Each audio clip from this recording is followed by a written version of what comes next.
CoinDCX के case में $44 million का हैक हुआ। WazirX के पीछे तो था ही वो, Lazarus ग्रुप है नॉर्थ कोरिया का। CoinDCX हैक के पीछे भी इनिशियल रिपोर्ट्स ये सजेस्ट कर रही हैं कि वो वही है।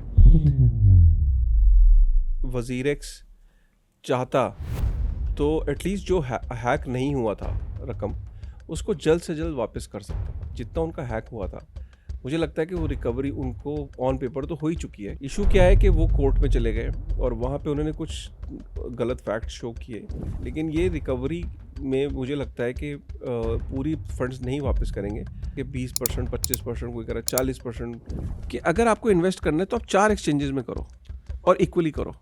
मैंने WazirX पे किया, वो हैक हो गया। मैंने CoinDCX पे किया, वो हैक हो गया। तो ये एक्सचेंजेस विड्रॉ भी नहीं करने देते। वैसे तो बेस्ट ऑप्शन ही होता है कि आप एक्सचेंज पे जाओ और विड्रॉ कर लो, और विड्रॉ करके अपनी कस्टडी में रखो, आपको रिलाई नहीं करना। यूएस में यार जो प्रेसिडेंट है वो बिटकॉइन प्रोफेसर आ गया हो। अब सोचो किसी यूनिवर्सिटी का वाइस चांसलर बिटकॉइन का प्रोफेसर होगा तो क्या होगा। यूनिवर्सिटी का हर कोर्स, उसका हर टीचर, उसका हर स्टूडेंट से बिटकॉइन ही करेगा। यही हो रहा है वहाँ। ऊपर से डोनाल्ड ट्रंप की जो फैमिली ओन्ड जो बिजनेसेस हैं, वो इस वक्त सारे के सारे क्रिप्टो बहुत मेजर तरीके से कर रहे हैं। कि डोनाल्ड ट्रंप की जो पर्सनल वेल्थ है इस टाइम, वो 70 से 80% सारी की सारी क्रिप्टो में है। आपको क्या लगता है कि डोनाल्ड ट्रंप के बाद वो किस अपने लड़के को तैयार कर रहा है प्रेसिडेंसी के लिए? बिल्कुल सारा एरिक ट्रंप में आपको कोई कमी लग रही है? जिस हिसाब से उसको ग्रूम कर रहा है, अगला प्रेसिडेंट अगर एरिक ट्रंप आ गया तो दुनिया में 8 बिलियन लोग हैं। 8 बिलियन लोगों के मोबाइल फ़ोन में स्टेबल कॉइन पहुंचा देंगे वो। ये टारगेट है। जिस देश को ये टैरिफ इन्होंने 40% लगाया, 50% लगाया, उसको कहेंगे टैरिफ कम करवाना है। हाँ सर, कम कर। मेरा स्टेबल कॉइन अपने यहाँ पे चलवाओ। और पूरी दुनिया में इस टाइम चाहे यूएस के अंदर क्रिप्टो की पोजेशन, उसको उसकी सेल्फ ओनरशिप, उस पर बहुत ज़्यादा फोकस है। और भी जगहों पे सेल्फ ओनरशिप कहीं पे भी बैन नहीं है। एक अच्छा हार्डवेयर वॉलेट 15-20 हज़ार से कम तो वैसे भी नहीं आता। बुल मार्केट अभी नहीं खत्म हो रहा। बिटकॉइन ने एवरेज जो रिटर्न दिया है, ठीक है, एवरेज पिछले 13-14 साल में 80-84% के आसपास का रिटर्न आया है। डिजिटल वर्ल्ड का जो मेटल है वो गोल्ड बिटकॉइन है, सिल्वर इथेरियम है। अब आप ये समझिए कि मेरे सामने से इथेरियम $1 का गया है। यार कोई सोच सकता है कि $1 की चीज़ $3700 हो जाएगी? तो $3 ट्रिलियन की अगर स्टेबल कॉइन की मार्केट होने वाली है, सोचिए 2-2.5 ट्रिलियन के स्टेबल कॉइन जब इथेरियम पे आएंगे तो इथेरियम का क्या होगा। ये जनरेशन है 1 का 2 जल्दी करने वाली। बिल्कुल। Micro stock, micro cap, penny stocks, meme coins. क्या जियो कॉइन का आना कुछ एक उस डायरेक्शन में भी था, आगे जाके कुछ और बड़ी इधर आ सकती है चीज़ें? ये मीम कॉइन की गेम है। 25, 20, 18 उन लोगों के लिए, उनको आप रोक नहीं सकते। कि ऑल्ट कॉइन्स भी तो मीम कॉइन्स ही हैं विद टोकन्स। और मीम कॉइन्स एटलीस्ट कुछ प्रॉमिस तो नहीं करते ना, आपको कोई उनसे उम्मीद तो नहीं होती।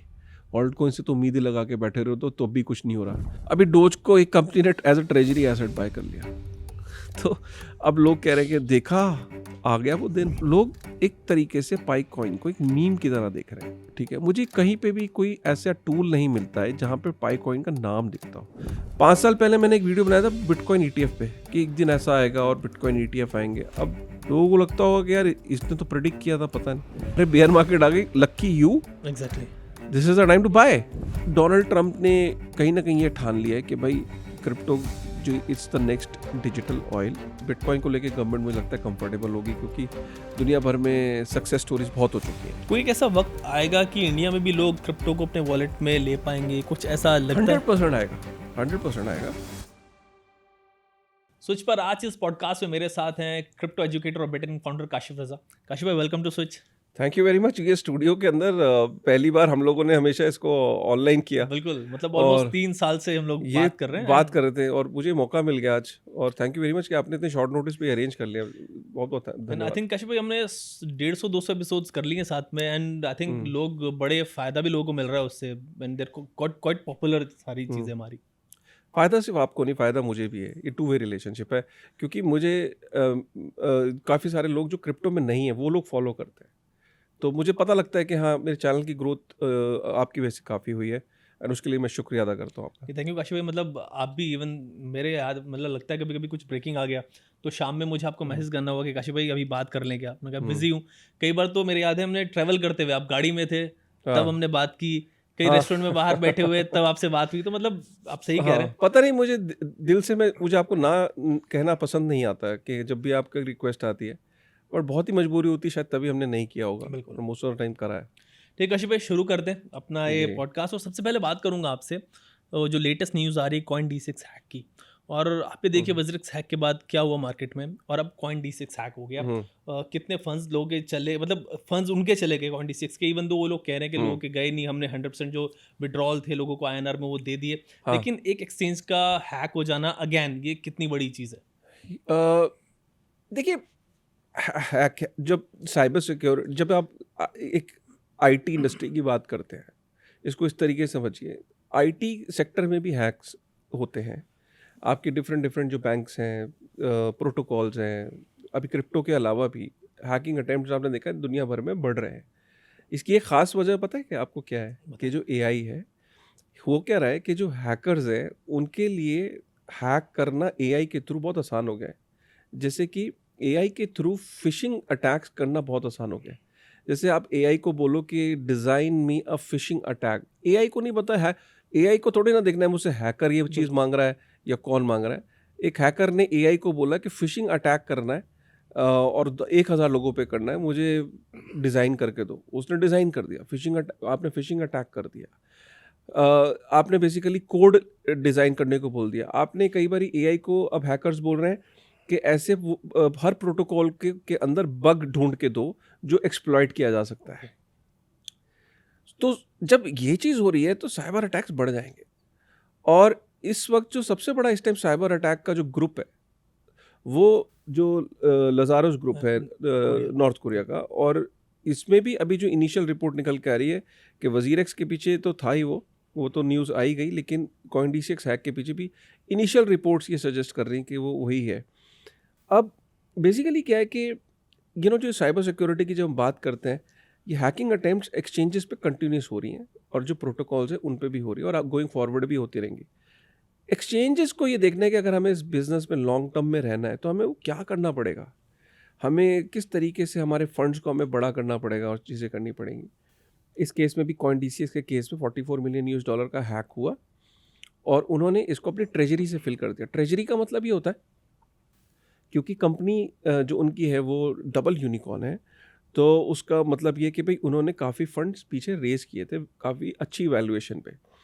तो उसमें से प्रोबेबली ये लगता है कि उन्होंने जो कुछ $44 मिलियन जो है वो उस ट्रेजरी में से, वो जो फंड रेज किया था उसमें से उन्होंने होल को गैप को फिल करने की कोशिश करी। आज तो रकम छोटी है, 44 मिलियन वह तो बहुत बड़ी रकम है, लेकिन फिर भी अगर हम देखें तो बायबिट का $1.5 बिलियन का है। तो कल को ये रकम बढ़ती चली जाएगी क्योंकि यूजर्स बढ़ रहे हैं, इकोसिस्टम ग्रो हो रहा है, तो ये हैकिंग अटेम्प्ट्स बढ़ेंगे।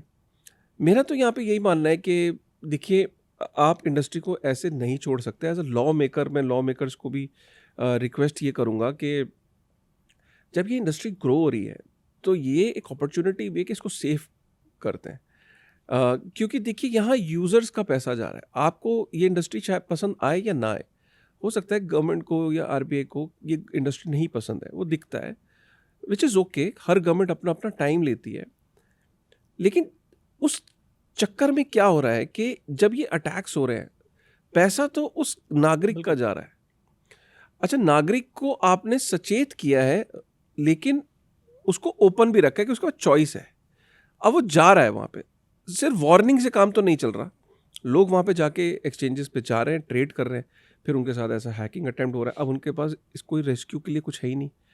अगर मैं कहता हूँ कि एक बारी लॉ मेकर इसको डिजिटल प्रॉपर्टी का दर्जा दे देना, कि आप इसे करेंसी मत कहो, आप इसे इन्वेस्टमेंट मत कहो, आप इसे प्रॉपर्टी का दर्जा दे दो।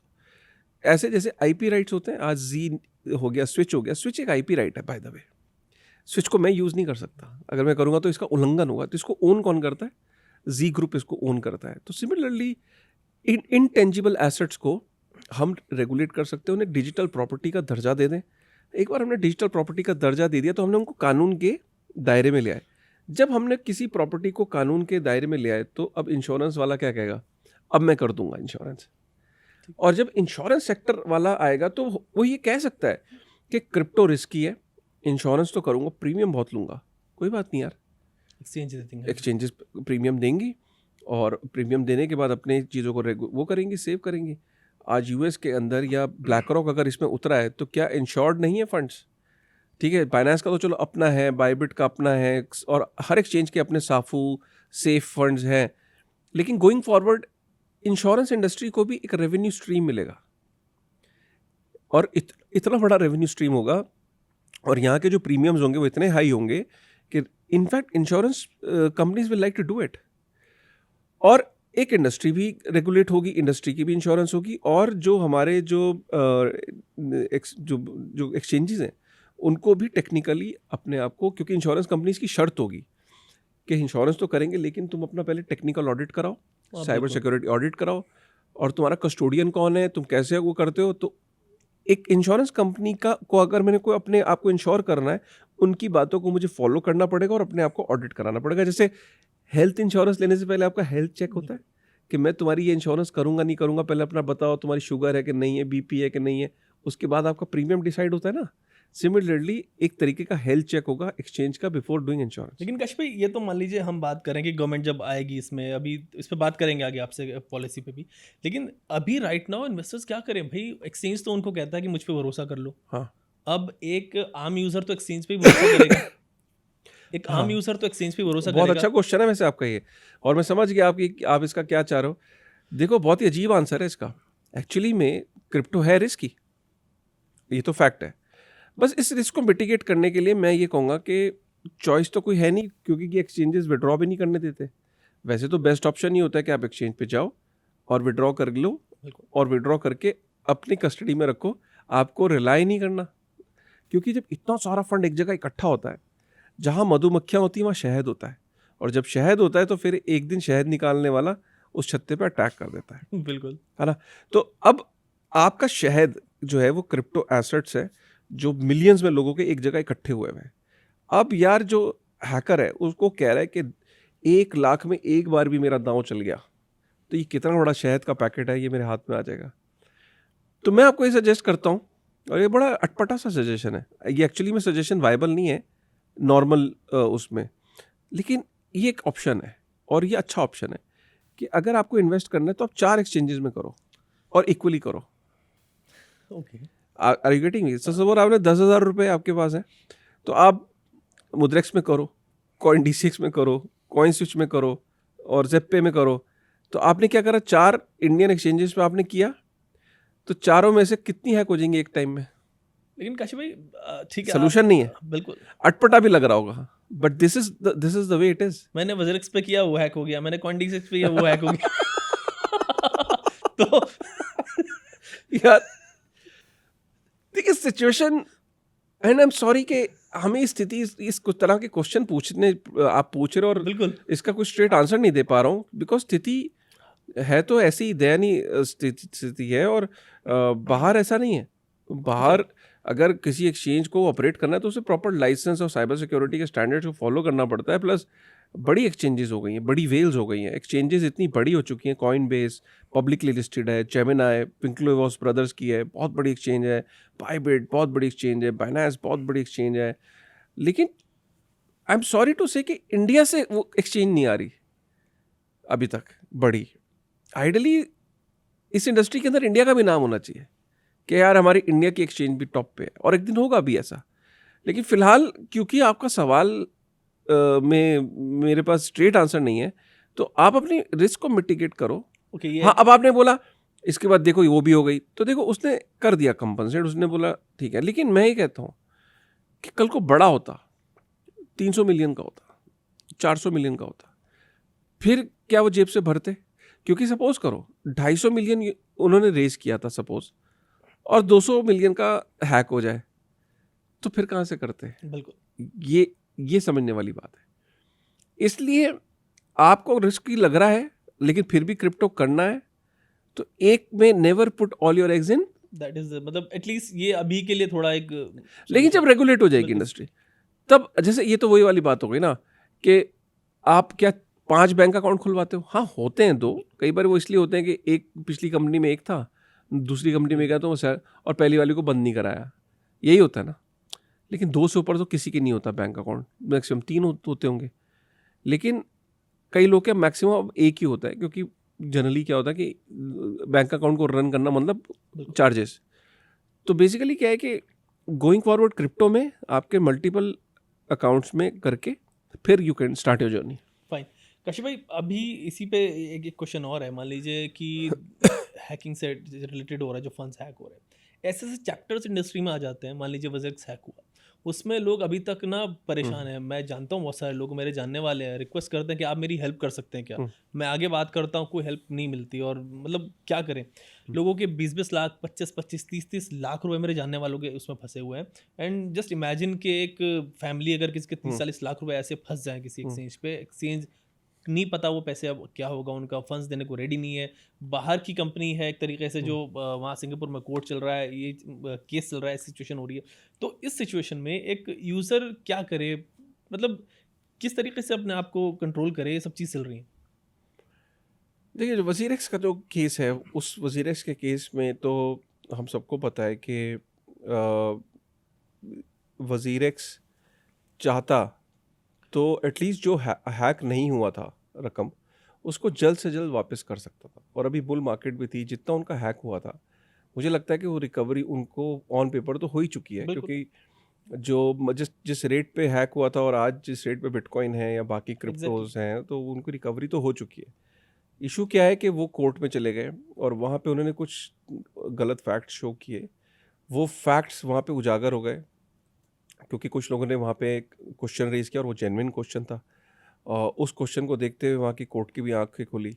उन्होंने रिवाइज़ करने को बोला इनको अपना, और अब रिवाइज़ करने के बाद अब फाइनली कुछ वोटिंग की फिर से एक प्रक्रिया शुरू कर रहे हैं। और अब ये हो रहा है कि आपका जो फंड्स हैं वो प्रोबेबली आज मिल जाएंगे।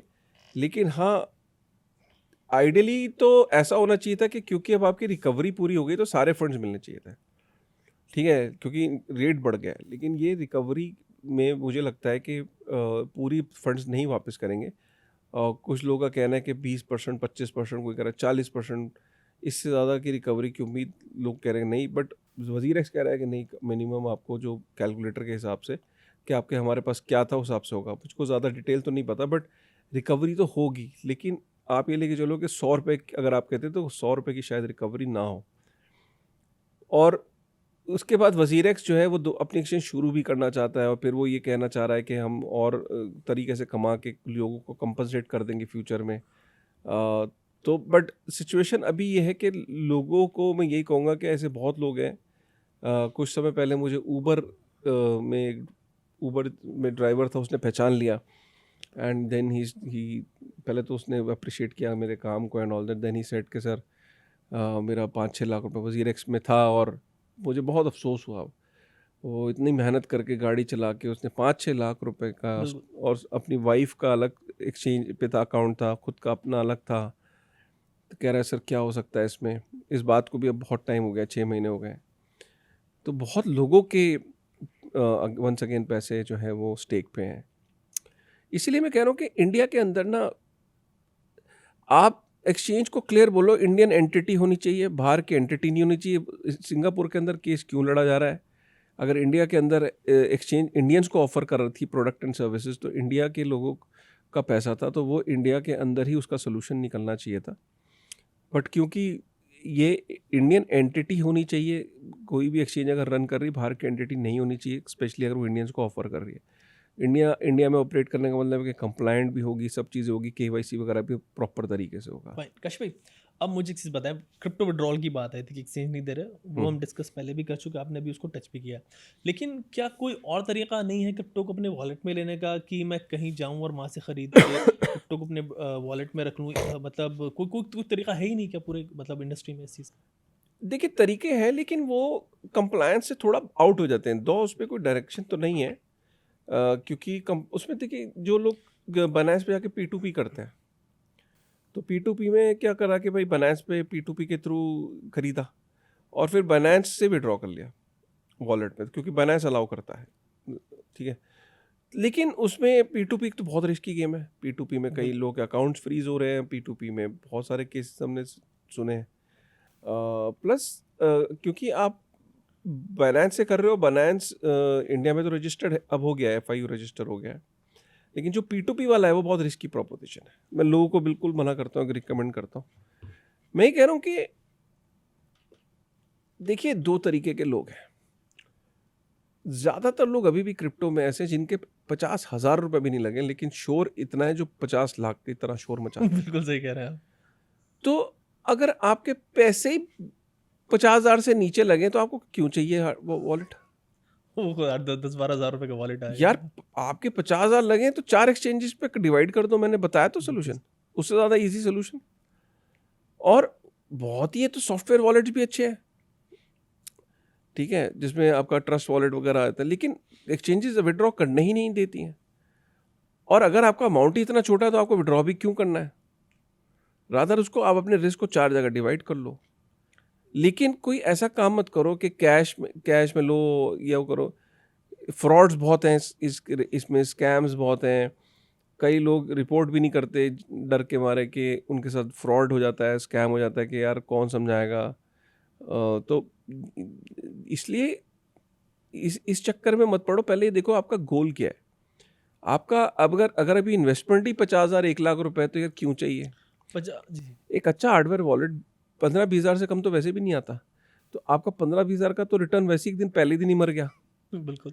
फिर उस आपने हार्डवेयर वॉलेट सेटअप किया। फिर मैं एक और चीज़ बता दूँ, बाय नेचर लोग लेज़ी होते हैं, ठीक है? बाय नेचर लोग लेज़ी होते हैं।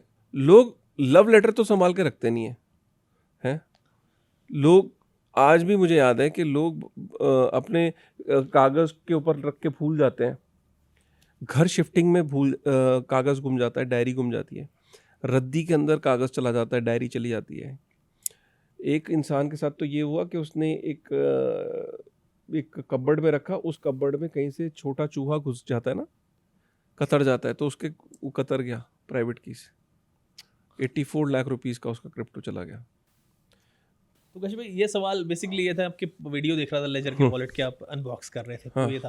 लेकिन आपने बात की जिसका 50,000 का इन्वेस्टमेंट है, लाख का इन्वेस्टमेंट है, वो क्यों ही हार्डवेयर की टेंशन ले रहा है, हार्डवेयर वॉलेट की। लेकिन क्योंकि मैं भी इंडस्ट्री में हूँ तो कुछ लोग कॉल कर लेते हैं, और वो लोग वही होते हैं जिनके बड़े पैसे होते हैं, मान लीजिए 20 लाख, 25 लाख, 30 लाख। तो वो कहते हैं कि यार एस भाई क्या करें हम सिचुएशन में। बहुत सारे तो कहते हैं जिनको, जो हम आपको जानते, कहते हैं काशिफ भाई से बात करा दो किसी और से कि यार, ताकि हम पता कर लेंगे कैसे विड्रॉ कर सकें, किस तरीके से निकाल सकें। जिनका ज़्यादा बड़ा फंड है वो क्या करें? देखिए, जिनका ज़्यादा बड़ा फंड है तो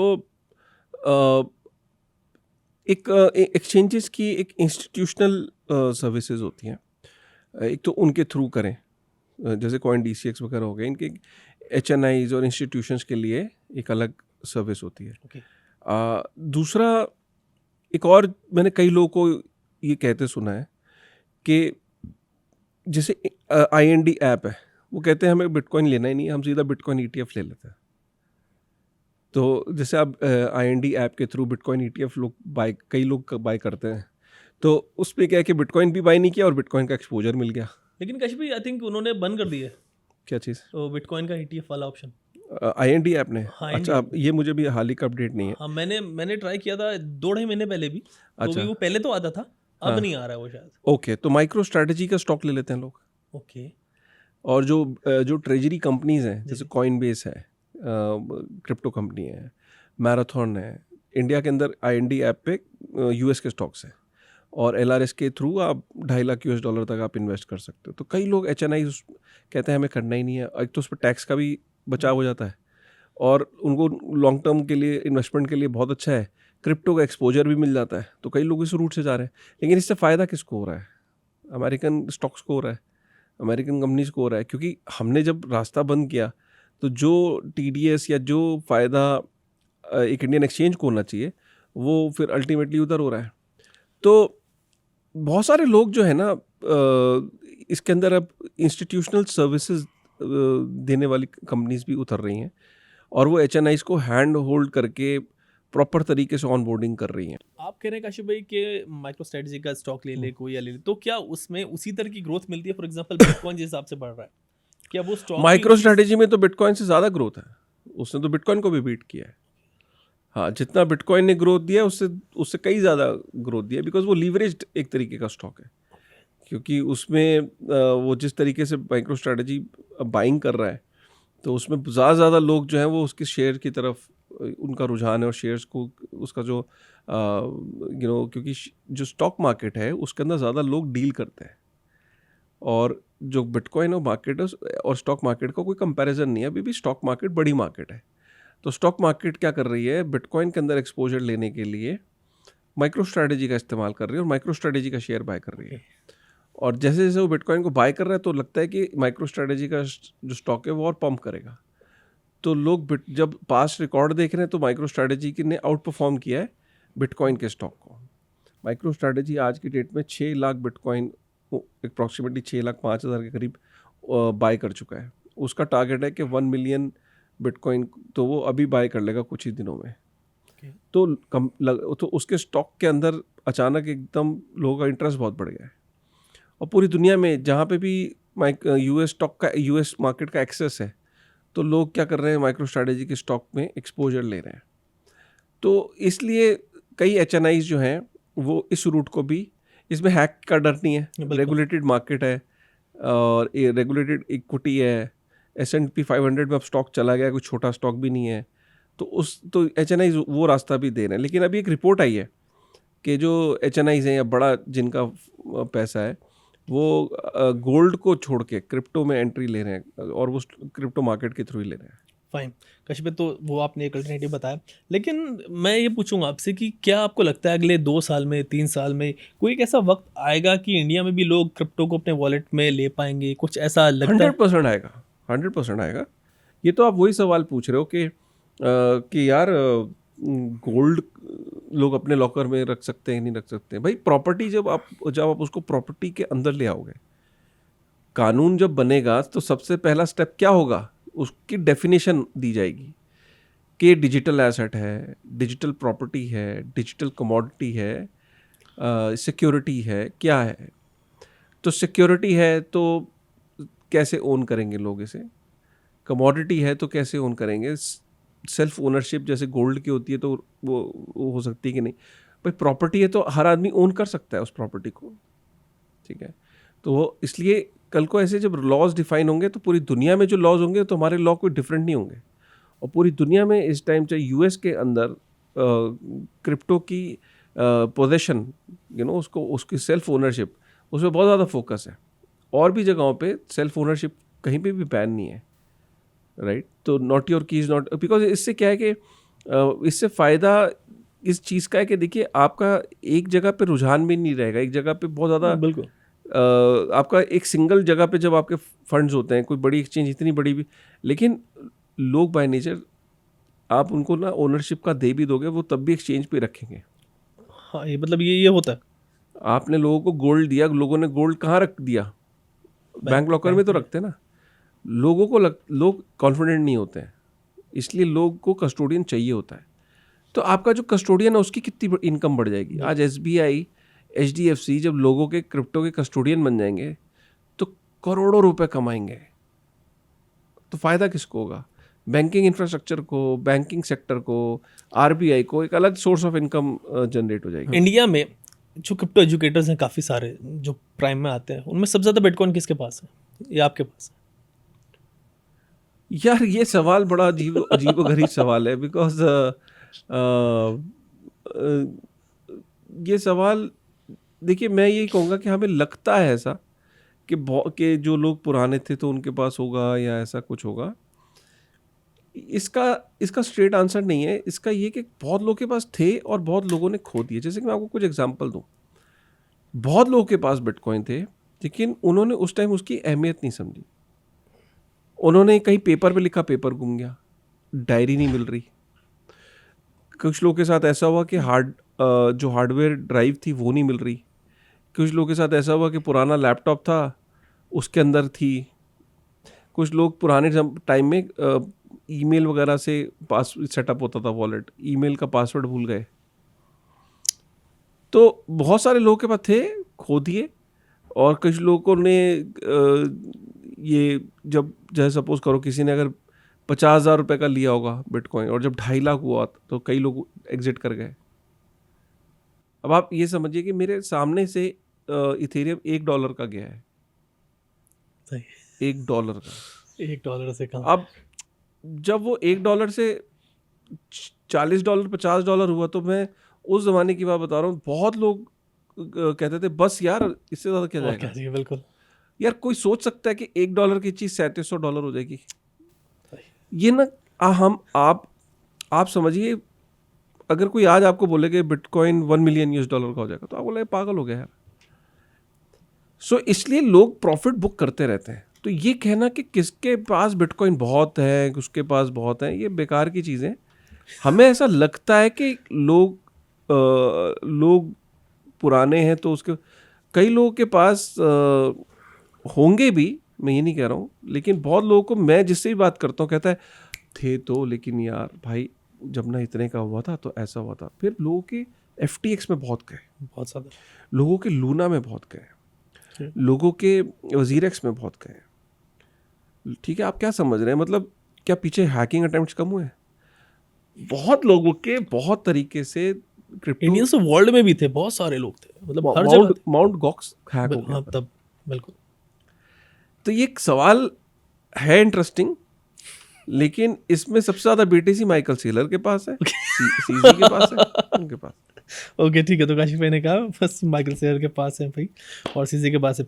तो काशी भाई आप क्रिप्टो समझाते हैं, और हाँ, उससे पहले मैं ये कहूँगा कि जैसे आप कह रहे हैं कि इथेरियम यहाँ से वहाँ चले गया, इवन हम लोग हमारा 3 साल से ऑलमोस्ट बात कर रहे हैं, वीडियोज़ हम लोग साथ में जो करते हैं, हमारे टाइम पे बिटकॉइन 13 लाख से लेके 1 करोड़ से ऊपर तो अभी हो गया। मतलब मानिए कितना ज़्यादा, ऑलमोस्ट 8x के अराउंड या 9 जितना भी रहेगा, तो काफ़ी सारी चीज़ें यहाँ पे हो रही हैं। इसमें मैं ये सवाल कर रहा था कि आप समझाते हैं लोगों को, और काफ़ी टफ सब्जेक्ट है मेरे हिसाब से समझाना, क्योंकि उसमें पूरा कॉन्सेप्ट समझाना पड़ता है बैंकिंग का, क्या चल रहा है क्या। जब आपने स्टार्ट किया ये क्रिप्टो में, तो घर पे कैसे समझाया लोगों को कि आप क्या कर रहे हैं, और ये बिटकॉइन क्या होता है, किस तरीके से चीज़ें हुई, और फिर सवाल कैसे आए? देखिए, इनिशियली तो बहुत लोगों को समझ नहीं आया, और वो ये कहते थे यार चलो, रिस्पेक्ट के कारण कुछ बोलते नहीं थे, कह रहे यार बोल रहा है सुन लो। मेरे खुद के भाई, और मतलब उनको बहुत मुश्किल हुई सुनने में, और वो यकीन नहीं करते थे चीज़ों पे। और उस ज़माने में बहुत सस्ता भी होता था, और मैं कहता था कि यार इसका फ्यूचर है एंड ऑल दैट। कह रहे भाई ऐसा कुछ नहीं है, ये सब बेकार की चीज़ें हैं। और लगता भी था कि यार शायद वो सही भी हो सकते हैं, इतना कॉन्फिडेंस नहीं था। लेकिन धीरे धीरे वो कॉन्फिडेंस बढ़ता चला गया, बिल्टअप होता चला गया।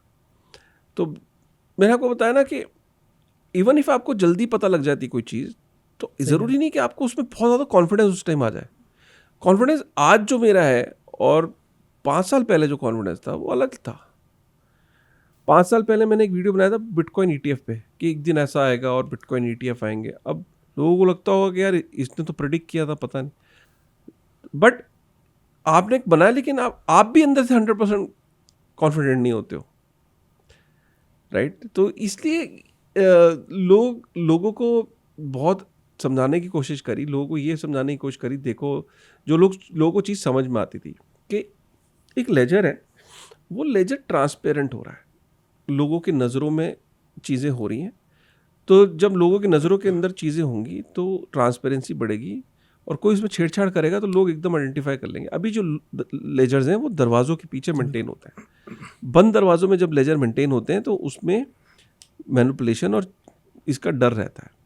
फिर लोगों ने यही पूछा तो उससे प्राइवेसी का क्या होगा? तो मैं कहा इसमें तभी तो ये एनोनिमस होना, एनोनिमिटी जो है इसमें, ये सूडोनोमस जो इसके एड्रेसेस होते हैं, ये आपको नाम थोड़ी ना होते हैं, ये तो आपकी स्ट्रिंग्स होती हैं, तो वो नहीं पता लगती किसी को, राइट? तो इसमें प्राइवेसी भी है, और ट्रांसपेरेंसी भी है, और आपके ट्रू सेंस में आप अपने एसेट्स को ओन कर सकते हो। तो ये चीज़ें प्रमोट करें नहीं, फिर भी तो लोगों को समझ में नहीं आता था। बट अब वो जब वो रिलीव करते हैं, वो टाइम रिकॉल करते हैं, तो कहते हैं यार you are right. Fine. Kashi भाई, क्रिप्टो में एक अच्छा पोर्टफोलियो कोई कैसे बनाए, और कितना रिस्की होता है वो? मतलब हम इवन तो बात तो क्रिप्टो की कर रहे हैं, लेकिन एक जस्ट डिस्क्लेमर देना ज़रूरी होता है कि भाई देखिए बड़ा रिस्की चीज़ें होती हैं यहाँ पे, तो आप अपना एपेटाइट देखें, और अपना जो आपका कैपिटल वगैरह उससे 5-7% से ऊपर एक्सपोजर ना लें क्रिप्टो में, बिल्कुल। तो काशी भाई, मेरा सवाल ये कि क्रिप्टो में एक अच्छा पोर्टफोलियो कैसे बनाया जाए?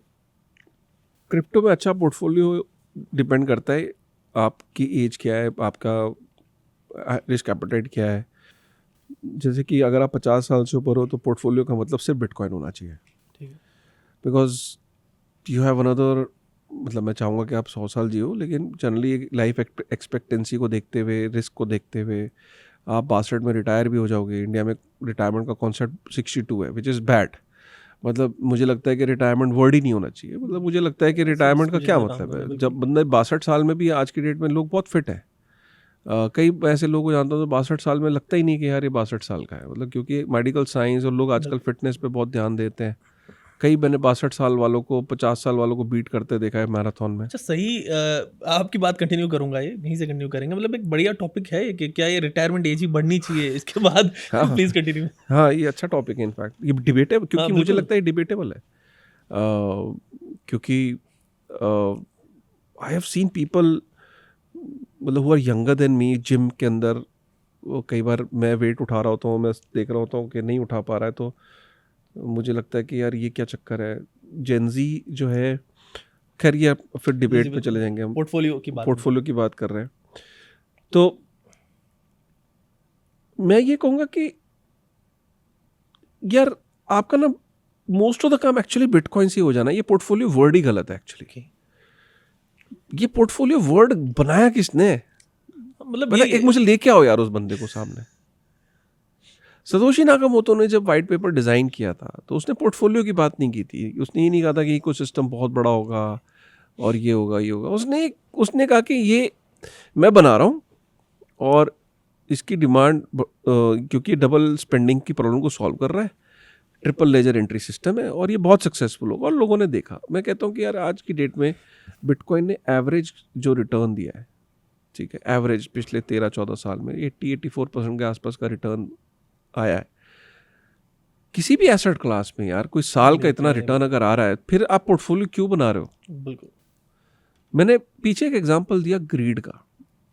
बिटकॉइन को छोड़ के और इथेरियम को छोड़ के और चलो सोलाना, जो बड़े बड़े मेच्योर हो गए,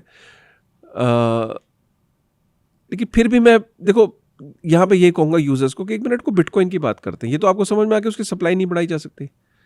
इथेरियम की सप्लाई का ये है कि वो उसकी सप्लाई कैप नहीं है, सप्लाई उसकी आती रहती है और बर्न होती रहती है। तो वो कहते हैं कि भाई जितना यूज़ हो रहा है उसमें बर्न भी हो रहा है। बिटकॉइन में बर्न मैकेनिज्म नहीं होता, राइट। बाकी जितने क्रिप्टोज है ना इकोसिस्टम में, उसमें कंसेंसस बना के सप्लाई बढ़ाई जा सकती है। मतलब कि डिमांड बहुत बढ़ गई ना, अगर 10 साल बाद किसी पर्टिकुलर L1 की डिमांड बहुत बढ़ गई, क्या गारंटी उसकी सप्लाई नहीं बढ़ा देंगे वो? अभी मुझे इस पे गालियां भी पड़ सकती हैं क्रिप्टो इकोसिस्टम से कि अरे देखो वहाँ क्या बोल के आ रहे हैं। मैं कह रहा हूँ भाई नहीं, पॉसिबल है, बिल्कुल सही। मैं कह रहा हूँ कि भाई ग्रीड इतनी बढ़ गई कि वहाँ सब लोग मिले जो स्टेकर्स हैं। 50% स्टेकर्स ने मिलके ये बोला ऐसा है, हम ना इसका फोर्क कर देंगे चेन का, या तो इस फोर्क पे सप्लाई बढ़ाओ या हम एक ऐसा प्रोटोकॉल फोर्क कर देंगे जिसपे सप्लाई ज़्यादा होगी। लाइट कॉइन फोर्क है बिटकॉइन का, उसमें सप्लाई ज़्यादा है, ठीक है। बिटकॉइन 21 मिलियन है तो उसमें ज़्यादा है। ऐसे बिटकॉइन कैश ने उसने जो ब्लॉक स्पेस था उसको ज़्यादा बढ़ाने की बात की थी, फिर उसने अपना फोर्क कर लिया। तो बड़े बड़े जो मैं कह रहा हूँ कि ग्रीड आदमी की सप्लाई बढ़ाने पे मजबूर करती है। बिटकॉइन की सप्लाई बढ़ाना इम्पॉसिबल, लेकिन पॉसिबल है बट जो उसका फोर्क है वो सक्सेसफुल होता ही नहीं। पास्ट में करके देख लिया लोगों ने, तो इसलिए वो कहेंगे फ्यूटाइल है एक्सरसाइज। लेकिन कश्यप अगर सतोशी नाकामोटो आ जाए, HBO की डॉक्यूमेंट्री आई थी, उसका पॉडकास्ट कर लेना, है ना। सतोशी नाकामोटो आ जाए तो उसका बैठा के यहाँ पॉडकास्ट कर लेना। हम तो बिल्कुल बैठाएंगे, लेकिन क्या वो आके कुछ चेंजेस नहीं कर सकते सॉफ्टवेयर में? नहीं, वो नहीं कर सकता, क्योंकि जो सॉफ्टवेयर का कोड का चेंज का मतलब क्या है? सॉफ्टवेयर का कोड का मतलब है कि सॉफ्टवेयर के कोड को तो आज भी कोड तो पब्लिक है, कॉपी करके आप और मैं बिटकॉइन लॉन्च कर देते हैं, लेकिन वो उस नेटवर्क इफेक्ट का बिटकॉइन नहीं होगा। मतलब ये सवाल अक्सर आता है, तो मैंने इसलिए आपसे किया। ग्रीड की बात कर रहे थे, जैसे कि एक और छोटा सा यहाँ देता हूँ, क्योंकि हम दिल्ली में बैठे हैं। लाल किला क्या बनाया नहीं जा सकता? हाँ, बनाया जा सकता है लाल किला। क्या लाल किले जैसी मजबूती हो सकती है? सवाल है। एंड देन फिर वो बिलीफ, वो उसके पीछे सब चीजें, नहीं, छोड़ दीजिए बिलीफ को। मैं कह रहा हूं कि लाल किला बना दो। स्ट्रेंथ की बात हो रही है, इतने सालों से जो वेदर और 50 चीज़ें वो विथस्टैंड करके खड़ा है, तो कुछ मॉन्यूमेंट्स, कुछ बिल्डिंग्स, कुछ पेंटिंग्स को रेप्लिकेट आज किया जा सकता है, लेकिन क्या उसकी वो एग्जैक्टली उसकी जो स्ट्रेंथ है या उसकी इंट्रिंसिक वैल्यू, अगेन मैं वहीं आ रहा था, वही सवाल मेरे भी जहन में है। क्या आज एआई के थ्रू लियोनार्डो कौन सी पेंटिंग, मोनालिसा पेंटिंग नहीं बनाई जा सकती, उससे उससे बेहतर अच्छे पेंटिंग बना देगा वो। फाइन कश्मीर इसमें ये आता है, मान लीजिए लोगों का जो सवाल होता है वो ये होता है, इन नटशेल मैं चाहूँगा आप उसे आंसर करें कि स्टॉक है हमारे पास, उसकी इंट्रिंसिक कुछ वैल्यू है, उसकी कुछ बैकिंग है, या करेंसी मान लीजिए करेंसी है, उसकी कुछ बैकिंग है। बिटकॉइन जो है जैसे आप कह रहे हैं भी सिर्फ एक डिजिट है, उसकी कोई इंट्रिंसिक वैल्यू नहीं है, कब ख़त्म हो जाए कब ज़ीरो हो जाए कोई चुरा ले, तो ये चीज़ आती है कि भाई ये सिर्फ एक नंबर है, उसकी कोई इंट्रिंसिक वैल्यू नहीं है। देखिए, इंट्रिंसिक वैल्यू ये अपने आप एक बहुत बड़ा सब्जेक्ट है, इसके लिए तो हम 2-3 घंटे भी निकाल सकते हैं। देखिए, बिल्कुल। इंट्रिंसिक वैल्यू किसी भी एसेट की, जैसे कि आप गोल्ड की बात करते हैं, क्योंकि गोल्ड ने बहुत सदियों तक एक परफेक्ट फॉर्म ऑफ मनी रही और सदियों तक वो रही, और आज भी गोल्ड एग्जिस्ट करता है और अब भी लोग उसके अंदर as a store of value उसके अंदर, तो गोल्ड एक बहुत बड़ी सक्सेस है। और अब समझते हैं गोल्ड की इंट्रिंसिक वैल्यू क्या है। गोल्ड की देखिए सबसे बड़ी इंट्रिंसिक वैल्यू ये कि उसे फैक्ट्री के अंदर नहीं बनाया जा सकता। ठीक है कि कोशिश हुई है, सक्सेसफुल भी हुई, अभी रिसेंटली एक रिपोर्ट आई, लेकिन इतने साल की कोशिश के बाद जब उन्होंने एटम्स को एक लैब के अंदर, क्योंकि गोल्ड प्रोड्यूस हुआ बिग बैंग थ्योरी से, तो एटम्स को उतनी ही स्पीड से जब उन्होंने एक रेगुलेटेड एनवायरनमेंट में टकराया तो बहुत minuscule quantity of gold create हुआ। तो उन्होंने फिगर आउट किया कि अगर इसको हमें लार्ज स्केल करना होगा तो कितनी बड़े ट्रिलियंस में हमें पैसे खर्चने पड़ेंगे, तो जाके हम एक्सपेरिमेंट को अचीव करेंगे, सच्चा तो माइन ही कर लेते हैं। बिल्कुल। So the whole point here what I am just trying to make, gold को लैब में क्रिएट नहीं किया जा सकता, मैन मेड मेटल नहीं है, नेचुरल फिनोमिना से आया, ज़मीन के नीचे होता है, कितना ये किसी को पता नहीं है, डिसेंट्रलाइज्ड है, हार्डेस्ट मेटल ऑन अर्थ है, रस्ट नहीं होता, ख़राब नहीं होता, शाइन करता रहता है, शाइन कहीं नहीं जाती।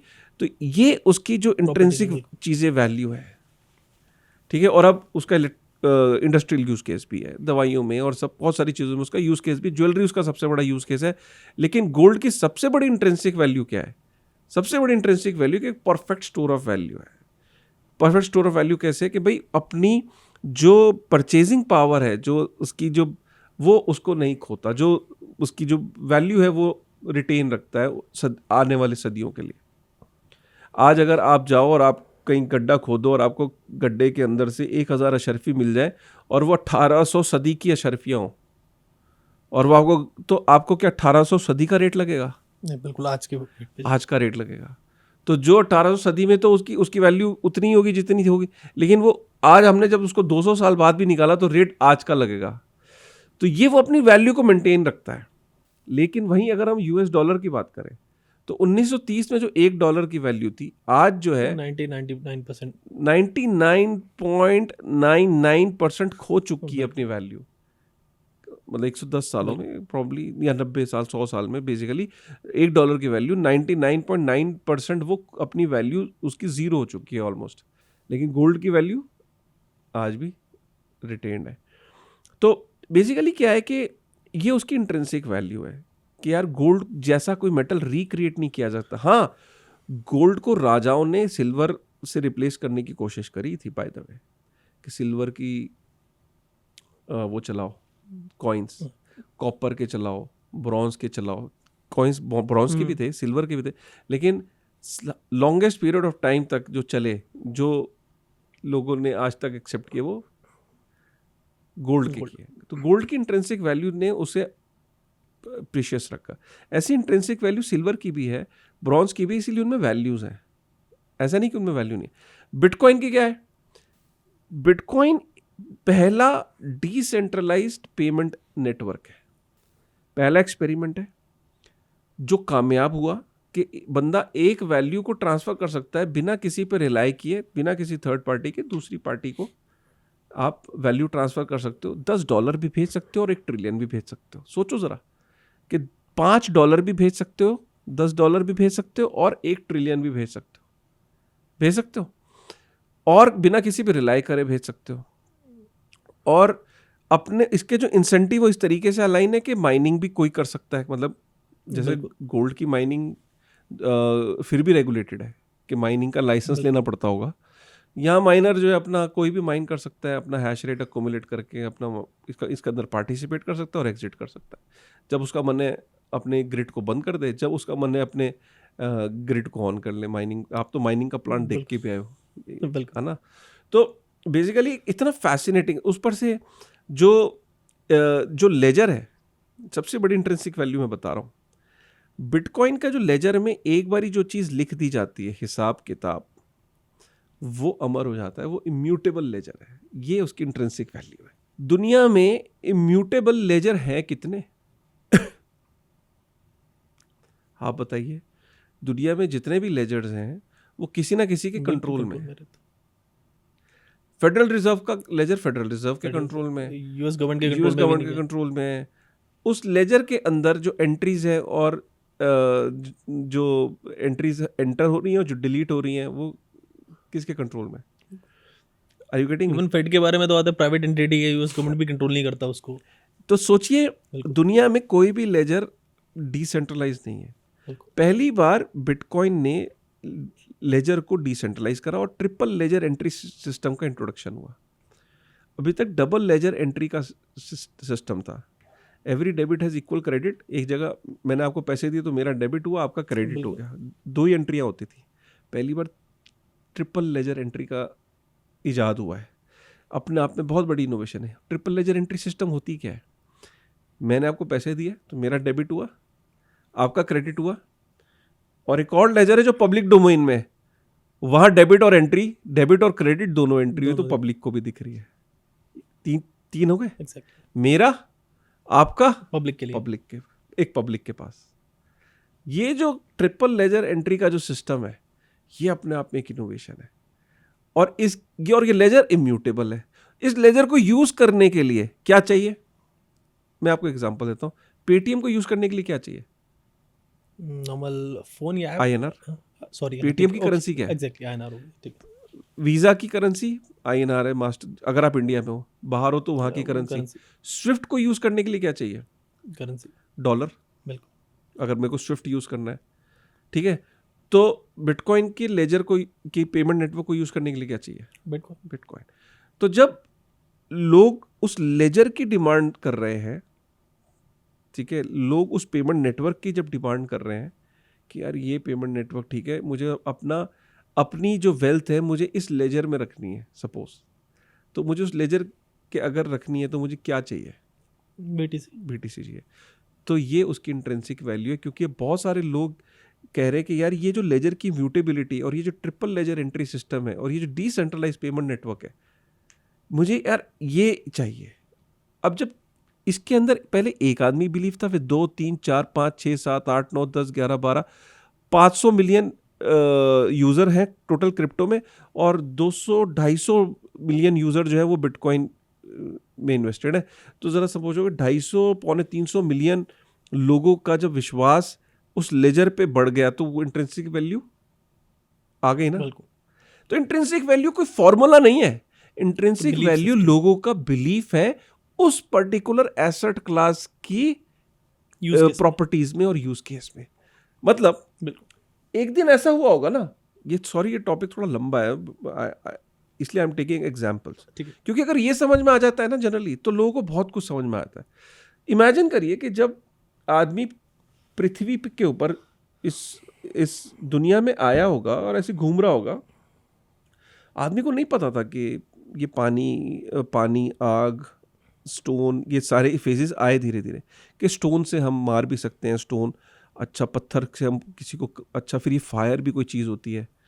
एक दिन वो घूम रहा होगा, लिटरली यही हुआ होगा, वो कुछ खोद रहा होगा और अचानक उसको ना मेटल मिला होगा, शाइनी रॉक टाइप कुछ मिला होगा, उसने देखा होगा, उसने पता नहीं क्या होगा, उसने उठा के रखा होगा ना, उसने एक दिन उसको सिल्वर मिला होगा, एक दिन ब्रॉन्ज मिला होगा और एक दिन कॉपर मिला होगा। उसने चारों को कमरे में जाके फेंक दिया होगा, उसको कुछ नहीं पता, उसको क्या पता है क्या है। जब कुछ टाइम बाद उसको हो सकता है कि ब्रॉन्ज बहुत अच्छा लगा हो और उसने उसको अपने ताज पे लगा लिया हो ब्रॉन्ज को, और गोल्ड को फेंक दिया होगा। कुछ देर बाद उसको दिखा होगा कि यार उसके ताज पे जो ब्रॉन्ज लगा था वो हरा पड़ने लगा, उस पे फंगस आ गई। उसने उतार के देखा, उसने कहा सिल्वर लगा के देखता हूँ, वो अच्छा लग रहा है। उन्हें सिल्वर उठाया, वो अपने क्राउन पे लगाया, कबीले वाले ने। कुछ देर बाद देखा कि सिल्वर काला हो गया। उन्होंने कहा ये क्या हुआ? उसने सारे मेटल्स में देखा, एक मेटल को कुछ नहीं हो रहा। है वो हमेशा। अरे उसने कहा यार ये सही है। उसने जब उसको लगाया तो कबीले में खबर फैल गई, अरे इसमें कुछ है, इन सब मेटल्स में सबसे अच्छा कौन है? गोल्ड। गोल्ड है। तो गोल्ड की प्रॉपर्टी पे लोगों का विश्वास बढ़ा। कितने सालों में? सालों, बिल्कुल मोर देन यार, मतलब सृष्टि की रचना, मतलब ह्यूमन काइंड पे चले जाओ, पहले चले। बिल्कुल। तो इतने सालों में इंट्रिंसिक वैल्यू आई गोल्ड की। हम यहाँ 15 साल में कह रहे हैं बिटकॉइन कि बिटकॉइन के अंदर धीरे धीरे इंट्रिंसिक वैल्यूज की ड्राइव हो रही है।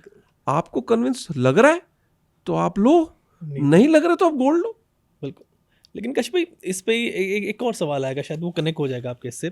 इंट्रिंसिक वैल्यू बिटकॉइन की आपने समझाई बड़े डिटेल में। इसमें एक चीज़ आती है कि आप कह रहे हो कि बिलीफ सिस्टम आ रहा है, बिलीव कर रहे हैं लोग। लेकिन मैं एक चीज़ देखता हूँ कि बिटकॉइन पे बिलीफ सिस्टम पे, उस मैकेनिज्म पे, वो जो ब्लॉकचेन है, इम्यूटेबल लेजर है, उस पे कहीं शायद ऐसा तो नहीं कि वो कम हो, रादर देन जो बिटकॉइन की वैल्यू बढ़ रही है, जो पैसा उसके थ्रू आ रहा है, डबल हो रहा है लोगों का पैसा, 2 गुना 3 गुना, उसमें वैल्यू जा रही है, इसलिए लोग बिटकॉइन ले रहे हैं। नहीं, तो वो भी इसी फिनोमिना का पार्ट है, उसको मैं समझाने की कोशिश करता हूँ। देखिए, आपने सारी एसेट क्लास में जो मेटल्स की, फिर मैं एग्जांपल मेटल्स पे इसलिए आता हूँ क्योंकि मेटल्स ने हिस्ट्री के अंदर काफ़ी लंबे समय तक एक मॉनेटरी सिस्टम की तरह यूज़ हुए ना, तो इसलिए मैं मेटल्स। जब मेटल्स की बात आई तो मेटल्स के अंदर क्या होता है कि जब इंसान की जब ग्रीड होती है ना, जब कोई चीज़ वैल्यूएबल होती है तो इंसान उसको और पाना चाहता है। जब कोई चीज़ वैल्यूएबल होती है, ये इंसान की ग्रीड है। आप मॉल में जाते हो, आपको कोई चीज़ पसंद आती है, आप कहते हो यार मुझे चाहिए, जूते चाहिए, कभी घड़ी चाहिए, कभी कुछ चाहिए। ऐसे क्या होता है कि जब कोई भी चीज़ मूल्यवान होती है, कोई एसेट मूल्यवान होती है, तो इंसान क्या करता है, जो उसका प्रोड्यूसर होता है, उस एसेट क्लास का जो प्रोड्यूसर होता है, जो माइनर होता है, निकालने वाला कह लो, प्रोड्यूस करने वाला कह लो, ठीक है, वो क्या करता है, बढ़े हुए रेट का फ़ायदा उठाने के लिए जाता है और सप्लाई बढ़ाने की कोशिश करता है, क्योंकि कहता है कि यार इस टाइम रेट अच्छा है, बिल्कुल, मुझे और माल लेके आता हूँ, मार्केट में बढ़े हुए रेट पे इसके फ़ायदा उठाता हूँ। यही होता है। बिल्कुल। अब सोचिए मेटल्स में क्या हुआ होगा। जब इंसान ने देखा कि यार गोल्ड मूल्यवान है, तो वो गया होगा और उसने कोशिश करी होगी कि गोल्ड निकालने की, ज़्यादा से ज़्यादा। गोल्ड नहीं निकला। इन द प्रोसेस उसे दिखा कि जब वो खदान में से खोद रहा था तो गोल्ड तो नहीं निकल रहा था उतना, सिल्वर निकला। सिल्वर गोल्ड से ज़्यादा निकल रहा था, जितनी एफर्ट वो मार रहा था गोल्ड पे, तो उससे कई ज़्यादा गोल्ड तो निकला नहीं, लेकिन सिल्वर निकल रहा था। उससे भी कई ज़्यादा कम एफर्ट में ब्रॉन्ज निकल रहा था, और कम एफर्ट में कॉपर सबसे ज़्यादा निकल रहा था। तो उसने ये देखा कि ज़मीन के अंदर भरपूर मात्रा में कॉपर है, उसके बाद भरपूर मात्रा में ब्रॉन्ज है, उसके बाद भरपूर मात्रा में जो है वो सिल्वर है, मतलब सबसे कम। तो सिल्वर, गोल्ड सबसे कम है। ये इंसानियत की मैं बातें कर रहा हूँ, पुराने ज़माने की। मतलब एक मिनट को अपने आप को समझो ना, बिल्कुल एग्जैक्टली। अपने आप को ये मत समझो हम कपड़े पहने हैं स्टूडियो में, आप समझो हमने पत्ते पहने हुए। तो हमें पता लगा कि अरे गोल्ड है नहीं ज़्यादा, सिल्वर उससे कम है। सबसे ज़्यादा कॉपर ब्रॉन्ज तो बहुत है भैया, सिल्वर भी ठीक ठाक है, गोल्ड तो है ही नहीं, इस पे तो बड़ा एफर्ट मारना पड़ता है। वैल्यू किसकी बढ़ेगी? गोल्ड की, क्योंकि जिसकी सप्लाई पीछे से डिमांड के हिसाब से बढ़ाई नहीं जा सकती। ये कॉन्सेप्ट सतोशी नाकामोतो ने व्हाइट पेपर बनाते हुए बिटकॉइन की कैपिंग दे दी, मैक्सिमम सप्लाई की। उसने उसी वर्च्यू को, क्योंकि उसने कहा कि बिटकॉइन और गोल्ड में ये फर्क है कि गोल्ड रेयर है, बिटकॉइन स्केर्स है। ये डिफरेंस मुझे बड़ी अफसोस की बात है कि मुझे 43 साल में समझ में आया कि रेयर में और स्केयर्स में फर्क होता है। रेयर में पता नहीं होता है कितना, हाँ कम है लेकिन पता नहीं। रेयर, ठीक है।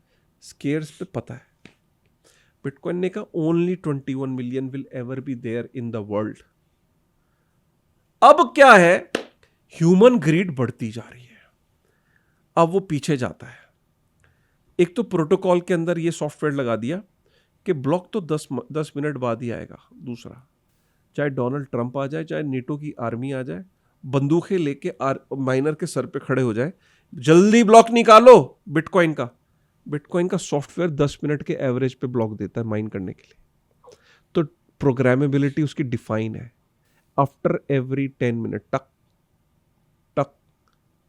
घड़ी को तेज चला सकते हो नहीं, बिल्कुल। या घड़ी को स्लो कर सकते हो? वक्त का क्या है? मतलब घड़ी वैसे कर भी देंगे लेकिन वक्त तो वही रहेगा। वक्त क्या है? वक्त ऐसे है। बिल्कुल स्ट्रेट टाइम। दुनिया की कोई ताकत वक्त को रोक सकती है? ठीक है, यहाँ पे बिटकॉइन का जो ब्लॉक है उसके अंदर इस तरीके से डिजाइन है कि उसका ब्लॉक पूरी दुनिया आ जाए ना, माइनर के ऊपर बंदूक रख दे, वो नहीं। क्योंकि इस सॉफ्टवेयर इस तरीके से डिजाइन है कि जैसे ही माइनर ब्लॉक्स जल्दी जल्दी माइन करने लगता है, क्योंकि आप इसमें अपना हैश रेट बढ़ा दो तो जल्दी जल्दी पजल्स को सॉल्व करना शुरू कर देते हो। पजल्स जल्दी जल्दी सॉल्व होती है तो ब्लॉक जल्दी जल्दी माइन होना शुरू होते हैं। एक इसमें डिफिकल्टी एडजस्टमेंट का एक इसमें सॉफ्टवेयर लगा है। वो क्या करता है, देखता है कि ब्लॉक जल्दी जल्दी माइन कर रहा है, माइनर पजल को मुश्किल कर देता है। मैथ का जो पजल है उसको और टफ कर देता है। तो जैसे ही वो टफ करने के लिए चलता है वो फिर से 10 मिनट के उस पे आ जाता है एवरेज पे। ठीक है।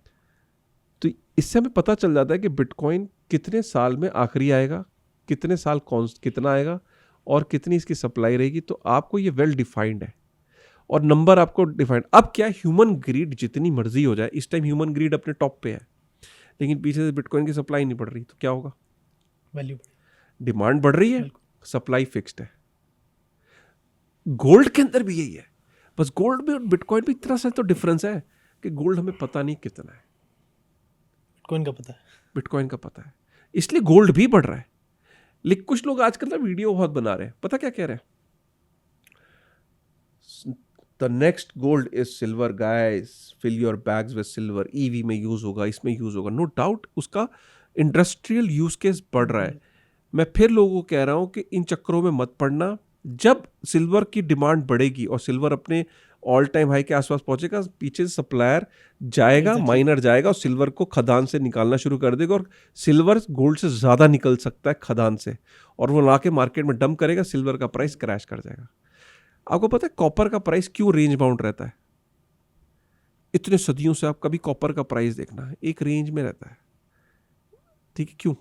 क्योंकि बेचारा जैसे ही बढ़ने लगता है पीछे से माइनर जाता है, 2 खुदाले मारता है, ठक ठक, और पीछे से कॉपर निकाल के ले आता है। इतना आसान है नहीं जैसे मैं कह रहा हूँ। मतलब मैं आपको कहानी इसलिए मैं कहानी भी नहीं है, ये फैक्ट है। इतनी आसानी से नहीं समझाऊंगा आपके लोगों को, ये भी आपके ऑडियंस को समझ में आना चाहिए कि इतना आसान नहीं है कि ये कॉन्सेप्ट से मनी के।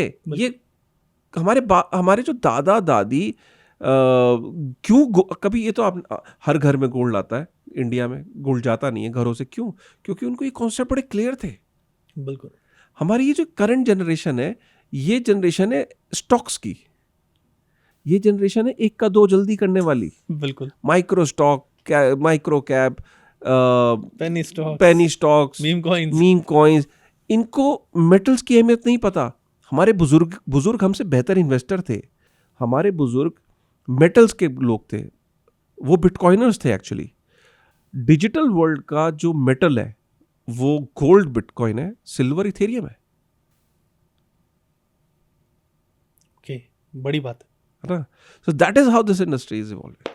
फाइन काशिफ, आपने बड़े इजीली समझाया, मतलब बड़े, आई डोंट नो आपको समझ आया कि? बड़े इतने टफ कॉन्सेप्ट को बड़े आसानी में समझाया। आई थिंक लोगों को समझ आया होगा। बिल्कुल काशिफ भाई, बिटकॉइन ऑल टाइम हाई पहुंच गया, ऑल टाइम हाई से भी मतलब देखिए कहाँ से कहाँ पहुंच गया।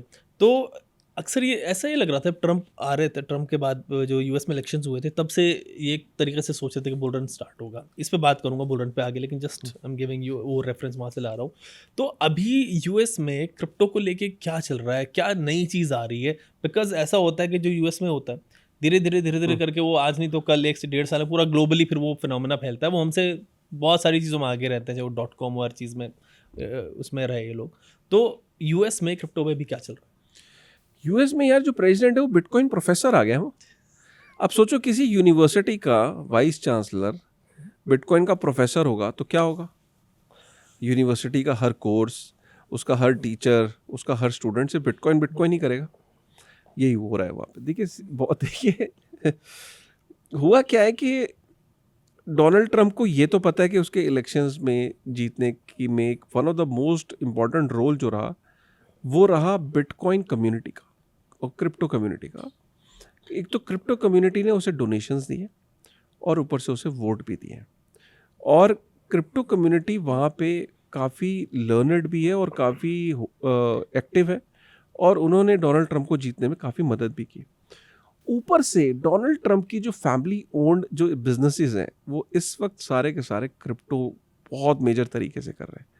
डोनाल्ड ट्रंप को क्रिप्टो के अंदर ना सिर्फ अमेरिका का बट अपने फैमिली का भी एक बहुत बड़ा अपॉर्चुनिटी और पैसे बनाने की बड़ी अपॉर्चुनिटी इस टाइम बताया जा रहा है कि डोनाल्ड ट्रंप की जो पर्सनल वेल्थ है इस टाइम वो 70 से 80% सारी की सारी क्रिप्टो में है।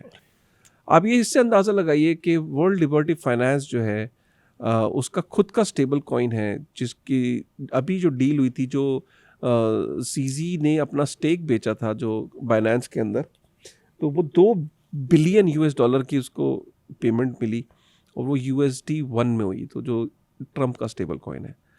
और World Liberty Finance bitcoin Ethereum buy कर रहा है इस समय। अगर मैं बात करूं तो ट्रंप की खुद की जो फैमिली ओन बिजनेस है वो 5वां सबसे बड़ा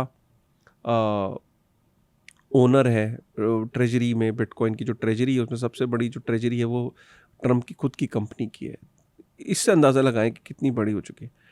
अब इसमें हो क्या रहा है कि डोनाल्ड ट्रंप ने कहीं ना कहीं ये ठान लिया है कि भाई क्रिप्टो जो it's the next digital oil, खासकर उसको इसके अंदर 2 चीज़ों में सेवियर दिख रहा है यूएस का, और 2 चीज़ों की यूज़ केस में वो कन्विंस हो चुका है और उसको वो लेके आ रहा है, और वो है सबसे पहला स्टेबल कॉइन और दूसरा बिटकॉइन का स्ट्रेटेजिक रिजर्व एसेट बनाना। तो डोनाल्ड ट्रंप ने ये तो 2 चीज़ों पे जो क्लैरिटी है पूरी दुनिया को अब ये विश्वास दिला दिया है कि bitcoin can be used is a perfect use case for being a strategic reserve, और दूसरा स्टेबल कॉइन्स। स्टेबल कॉइन्स को लेके यूएस के अंदर अभी 3 एक्ट जो है वो जीनियस एक्ट, क्लैरिटी एक्ट और एंटी CBDC एक्ट, जिसमें से जीनियस एक्ट तो लॉ बन चुका है, क्लैरिटी एक्ट और एंटी CBDC एक्ट पे अभी जो पास होना उसका बाकी है, लेकिन फर्स्ट स्टेज वो क्लियर कर चुके हैं। इन तीनों से बहुत बड़ी यूएस के अंदर क्लैरिटी आई है, और आने वाले टाइम में आप ये देखोगे इसका बहुत ज़्यादा फ़ायदा L1 क्रिप्टो इकोसिस्टम को होगा, L1 चेन्स को होगा, L2 को होगा, DeFi को होगा, और वो ऑलरेडी दिख भी रहा है। इथेरियम के अंदर आप देख रहे होगे आजकल कितना बुलिश है सिनेरियो। और ये एक्ट लाने की एक और वजह भी ये थी कि कहीं ना कहीं डोनाल्ड ट्रंप अपनी कंपनीज को भी फ़ायदा पहुंचाना चाहता है, क्योंकि इन एक्ट के अंदर कुछ ऐसी चीज़ें हैं जिससे डायरेक्ट फ़ायदा उसकी कंपनीज को भी पहुंचेगा। तो अब देखने वाली बात है कि बिटकॉइन का स्ट्रेटेजिक रिजर्व एसेट जो उसने कानून बनाया है, उस कानून के अंदर बस इतनी सी चीज़ रह गई है कि यूएस की गवर्नमेंट डायरेक्टली बाय नहीं कर सकती। अगर उसको बाय करना है तो उसको तरीके ढूंढने पड़ेंगे जिससे कि वो नया पैसा प्रिंट नहीं कर सकते बिटकॉइन बाय करने के लिए। ओके। तो उनको कुछ और इनोवेटिव तरीके, टैक्स कलेक्शन, कॉस्ट कटिंग, ठीक है, तो वो करना पड़ेगा। तो ये है, let's see how it works. But US के अंदर वाकई क्रिप्टो और बिटकॉइन को लेके बहुत बुलिश है इस टाइम सिनेरियो। ओके काशिफ भाई, आप बात कर रहे हैं इन एक्ट्स की, तो ये एक्ट्स क्या हैं? थोड़ा सा आप इसको एलाबोरेट कर दीजिए, मतलब इन नटशेल ही बता दीजिए लोगों के लिए कि जीनियस एक्ट ये क्या है, क्लैरिटी एक्ट जो आप बता रहे हैं वो क्या है, और इनसे कितना फ़ायदा रहने वाला है? जीनियस एक्ट है कि बेसिकली 3-4 चीज़ें हैं। जीनियस एक्ट में ये क्लैरिटी है कि भाई स्टेबल कॉइन जो है वो यूएस के अंदर कंपनी इश्यूज़ कर सकती है। उसके बाद जो स्टेबल कॉइन जो कंपनी है उसको अगर इशू करना है स्टेबल कॉइन, तो कितना उसके पास ऑलरेडी एक वैल्यूएशन होनी चाहिए, उसकी कितना रिजर्व होना चाहिए डॉलर में। तो $10 बिलियन का उसके पास ऑलरेडी जो है डॉलर का रिजर्व होना चाहिए। फिर उसका ऑडिट कैसे होगा, कौन ऑडिट करेगा, कितना फ्रीक्वेंसी होगी, जब वो इतना बड़ा हो जाएगा तो फिर उसको ऑडिट रिपोर्ट कितने दिन में देनी है, मतलब छोटी से छोटी चीज़। और उसमें जो उसकी कंपनीज को कहीं ना कहीं उसने अपनी कंपनीज को फ़ायदा पहुंचाने के लिए उसमें 1-2 क्लॉज और डाल दिए। उसने कहा कि यार गोल्डमैन सैक और जेपी मॉर्गन अगर अपना स्टेबल कॉइन ले आएगा तो मेरे स्टेबल कॉइन को, बिल्कुल ये तो बहुत बड़े बड़े नाम है, कल को गूगल और मेटा ये भी उतर जाएंगे। एग्जैक्टली उसने इनको रोकने के लिए उसने एक क्लॉज ले आया। उसने बोला ये कंपनीज डायरेक्टली एग्जिस्टिंग कंपनीज के अंदर स्टेबल कॉइन लॉन्च नहीं कर सकती, ओके अलग से कंपनी बनानी बनानी पड़ेगी भी। अलग कंपनी का मतलब है अलग ऑडिट और स्क्रैच से उस कंपनी को चलाना पड़ेगा। स्क्रैच से कंपनी चलाना और एग्जिस्टिंग कंपनी में एक वर्टिकल खोलना, बिल्कुल दोनों में फ़र्क होता है। प्लस उसके बाद क्या है कि एक और काम किया उसने कहा ये बड़े बड़े बैंक्स क्या करेंगे, दूसरे के स्टेबल कॉइन को किल करने के लिए अपने स्टेबल कॉइन में यील्ड डाल देंगे कि अयाज भाई जेपी मॉर्गन के 25 स्टेबल कॉइन अगर रख लो तो 1 साल तक रखे रहो, कोई दिक्कत नहीं है। दूसरा स्टेबल कॉइन रखोगे तो उसकी तो वैल्यू वही रहेगी ना, हमारे यहाँ पे आपको 5% की यील्ड देंगे। उसने यील्ड वाले स्टेबल कॉइन बंद कर दिए कि कोई यील्ड नहीं होगी। उसने बोला कि अगर यील्ड कमानी है दो ही तरीके से, एक तो डीफाई के अंदर जो स्टेबल कॉइन को डिप्लॉय करके जो यील्ड मिलती है, और दूसरा स्टेकिंग करो इथेरियम पे या L1 पे जो आप स्टेकिंग करते हो, वही 2 तरीके हैं। इससे फ़ायदा क्या होगा मैं आपको बताऊं, इससे ना बहुत ज़्यादा L1 को बहुत फ़ायदा होने वाला है। ज़्यादातर स्टेबल कॉइन्स L1 पे इशू होंगे और उसमें इथेरियम सबसे ज़्यादा लीड करेगा, उसी पे सबसे ज़्यादा स्टेबल कॉइन आएंगे। $3 ट्रिलियन की स्टेबल कॉइन की मार्केट होने वाली 2030 में, सिटी ग्रुप का कहना है। तो आप सोच सकते हो कि कितनी बड़ी मार्केट होगी उसमें। $3 ट्रिलियन की अगर स्टेबल कॉइन की मार्केट होने वाली है, सोचिए 2-2.5 ट्रिलियन के स्टेबल कॉइन जब इथेरियम पे आएंगे तो इथेरियम का क्या होगा। और क्योंकि इन कंपनीज की इतनी बड़ी रेपुटेशन है, वो स्टेक पे आ जाएगी, तो इथेरियम को ये प्रोटेक्ट करने के लिए, इथेरियम को सिक्योर करने के लिए उस पर स्टेक करेंगे। उसमें इनको 3 से 4% की यील्ड भी मिलेगी, क्योंकि आपको रिटर्न जो आते हैं स्टेकिंग रिवॉर्ड मिलता है। आने वाले टाइम में इतने ज़्यादा डिसेंट्रलाइज हो जाएगी स्टेकिंग कि हर कंपनी, हर बैंक, दुनिया की हर बैंक इथेरियम पे स्टेक कर रहा होगा, और बड़े बड़े नाम आपको इथेरियम पे ही स्टेबल कॉइन लॉन्च करते हुए दिखेंगे। क्यों इथेरियम? क्योंकि इथेरियम एक प्रूवन ट्रैक रिकॉर्ड है। और फिर मैंने आपको बताया कि पब्लिक ब्लॉकचेन के अंदर सबसे ज़्यादा इंट्रिंसिक वैल्यू जो मैटर करती है, वो करती है म्यूटेबिलिटी ऑफ लेजर। क्या इथेरियम का लेजर इम्यूटेबल है? यस, इथेरियम का लेजर अब काफ़ी हद तक इतना बड़ा हो चुका है, इतना डिसेंट्रलाइज हो चुका है कि वो उसके अंदर चेंजेस करना मुश्किल है। दूसरा आपका क्लैरिटी एक्ट है। क्लैरिटी एक्ट ये कहता है कि किसी भी क्रिप्टो को पहले ये देखो कमोडिटी है या सिक्योरिटी है, उसकी मेच्योरिटी लेवल देखो कितना डिसेंट्रलाइज है, कितना बड़ा है। जो जितना डिसेंट्रलाइज है वो कमोडिटी की श्रेणी में आएगा, बाकी सिक्योरिटीज़, बाकियों को कंपनी की तरह माना जाएगा और शेयर्स की तरह माना जाएगा, उनका ट्रीटमेंट अलग होगा। और जो डिजिटल कमोडिटी होंगी सिर्फ वही एक्सचेंजेस पे मिला करेंगे। तो इसमें काफ़ी सारे क्रिप्टो माइक्रो वाइक्रो वाले और छोटे मोटे पॉन्जी ये वाले तो निपट जाएंगे। जो बड़े मेच्योर डिसेंट्रलाइज क्रिप्टो होंगे वही सस्टेन करेंगे। तो कशिश भाई इस लेवल पे तो मतलब मान के चलिए कि इतना बड़ा और कॉम्प्रिहेंसिव एक्ट कोई बिल मतलब अभी तक हमने देखा नहीं था, और आई थिंक यही वो टाइम था जिसके लिए काफ़ी लोग वेट कर रहे थे कि ट्रंप के आने के बाद काफ़ी क्लैरिटी मिलेगी। तो इन सब चीज़ों से काफ़ी क्लैरिटी मिली। और यही नहीं, एक और जो इम्पोर्टेंट है, आप ये देखो कि कभी आपने ये कहते सुना है कि एक ऐसा एक्ट जो फेडरल रिजर्व को बैन करता है CBDC लॉन्च करने से।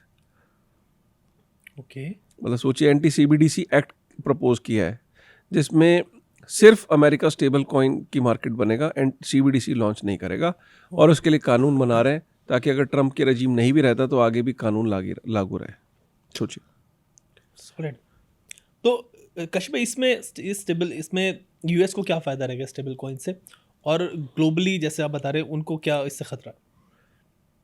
सबसे बड़ा फ़ायदा तो यूएस को ये कि यूएस का जैसे कहते हैं ना कि सेवियर आ गया, यूएस को जैसे सुपरमैन मिल गया स्टेबल कॉइन में, जो उनकी जान बचाएगा विलेन से।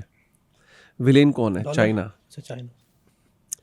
चाइना क्या कह रहा था? चाइना कह रहा था भाई मैं तुम्हारी ट्रेजरी क्यों रखूं, एक तो मैं तुम मुझसे दुश्मनी ले रहे हो, तुम मेरे पे दुनिया भर की कहते हो कि वायरस मैंने छोड़ा, ये मैंने करा, वो मैंने करा, सब काम दुनिया के गलत काम मैं ही कर रहा हूँ और तुम सही हो, तो ऊपर से मैं तुम्हारी ट्रेजरी क्यों रखूं, मेरे को नहीं चाहिए तुम्हारी ट्रेजरी। वो ट्रेजरी को डंप कर रहा था। उसकी देखा देखी में दुनिया भर में यूएस की ट्रेजरी काफ़ी डंप हो रही थी। मैं नहीं कह रहा हूँ कि ख़त्म हो जाती, यूएस इतना बड़ा है कि अभी जापान, यूके, कनाडा, ये सब उसके बहुत बड़े बड़े ट्रेजरी को होल्ड करते हैं। तो यूएस की ट्रेजरी तो कहीं नहीं जा रही। इशू ये है कि दिन प्रतिदिन, साल दर साल उसकी ट्रेजरी डंप हो रही थी। उसकी वजह ये कि पूरी दुनिया में ये हो गया है कि 36 ट्रिलियन यूएस डॉलर का यूएस का डेट हो गया है, 40-50 ट्रिलियन का पहुंच जाएगा बहुत जल्दी। अमेरिका की सक्सेस स्टोरी में और उनकी जो मजबूती है उसमें लोगों का विश्वास खो रहे हैं। जब मुझे आपके अंदर विश्वास कम लगने लगेगा तो मैं आपकी अप्रेजल रोक दूंगा, आपकी तनख्वाह कम कर दूंगा और एक दिन आपको पीओपी में डाल, क्या पीआईपी कहते हैं, पीओपी कह रहा हूँ, पीआईपी में डाल दूंगा और फिर एक दिन आपकी छुट्टी कर दूंगा। तो अभी क्या हो रहा है कि यूएस के अंदर ना लोगों का विश्वास, लोगों का डॉलर में विश्वास कम हो रहा था। और लोगों का डॉलर में विश्वास का मतलब ये होता है कि जब मेरा अगर यूएस में विश्वास कम है तो यूएस को अगर बोरो करना है मार्केट से तो क्या होगा, जब मुझे लगेगा कि यूएस अपने डेट पे डिफॉल्ट कर सकता है, फ्यूचर में पे बैक नहीं कर पाएगा, तो मैं उसको पैसे दूंगा नहीं। फिर भी अगर दूंगा तो क्या रेट ऑफ इंटरेस्ट क्या होगा, हाई होगा या लो होगा? ज़्यादा, बहुत ज़्यादा। तो जो अमेरिका के अंदर जो बॉन्ड मार्केट है उसके अंदर जो इंटरेस्ट है वो अपने ऑल टाइम हाई पे पहुंच गया था पीछे। तो बॉन्ड मार्केट में इंटरेस्ट हाई का मतलब ये होता है कि विश्वास कम है, लोग पैसे नहीं दे रहे, और दे रहे हैं तो कह रहे हैं भाई रेट ऑफ इंटरेस्ट ज़्यादा अच्छी है। तो जो नया बॉन्ड आप हाई रेट ऑफ इंटरेस्ट पे बेचते हो और पुराना वाला फिर लो रेट ऑफ इंटरेस्ट पे बेचा होता है तो लो वाला डंप हो जाता है, फिर लोग कहते हैं भाई फिर आप समझ रहे हो ना। What I'm just trying to tell you here is that US की ट्रेजरी को डंप किया जा रहा था समरी में, उसका बाय करेगा कौन? Stable coin. स्टेबल कॉइन को जितना स्टेबल कॉइन इशू करेंगे उतना पीछे बैकअप में यूएस ट्रेजरीज होनी चाहिए। तो यूएस की जो ट्रेजरीज हैं वो पीछे बैकअप में होनी ज़रूरी है। तो अब इनकी बाइंग कौन करेगा? ये स्टेबल कॉइन कंपनीज। ये स्टेबल कॉइन इसीलिए लेके आ रहे हैं कि दो वजह से कि यूएस की ट्रेजरी को खुद ही कंपनीज बाय करेंगी। इस वक्त दुनिया में जो सबसे 19th रैंक पे जो कंपनी है जो यूएस की ट्रेजरीज को ओन करती है वो टेदर है। ओके। वो एक टाइम आएगा कि टॉप 10 कंपनी सारी स्टेबल कॉइन होंगी जो यूएस की ट्रेजरी को ओन करती होंगी। दुनिया के जितने भी देश हैं वो बाद में आएंगे, उनकी खुद की कंपनियां अमेरिका की ट्रेजरी को। सोचिए कि स्टेबल कॉइन किसके दम पे बड़ी हो रही हैं। दुनिया में 8 बिलियन लोग हैं, 8 बिलियन लोगों के मोबाइल फ़ोन में स्टेबल कॉइन पहुंचा देंगे वो, ये टारगेट है। और सुनिए एक और प्लानिंग आपको पहली बार आपके चैनल पे बता रहा हूँ। प्लानिंग ये है कि जिस देश को ये टैरिफ इन्होंने 40% लगाया, 50% लगाया, उसको कहेंगे टैरिफ कम करवाना है, okay, हाँ सर कम कर, मेरा स्टेबल कॉइन अपने यहाँ पे चलवाओ। सर वो क्या करना है? रेमिटेंसेस में और पेमेंट, ये जो तुम इंपोर्ट एक्सपोर्ट कर रहे हो डॉलर की जगह स्टेबल कॉइन में करो, और कंट्रीज को भी फोर्स करो कि मैं स्टेबल कॉइन में धंधा करूँगा। तो ये कंपनियों के और कंट्रीज को ऐसे, ये कुछ को तो प्यार से कर देंगे, कुछ को ब्लैकमेल कर देंगे, कुछ को दोस्ती में कर देंगे। हिस्ट्री है वो समझ में आती है। आप यकीन नहीं करोगे स्टेबल कॉइन से डिप्लोमेसी हो रही है अब। डिप्लोमेसी में स्टेबल कॉइन का बहुत अहम रोल होने वाला है।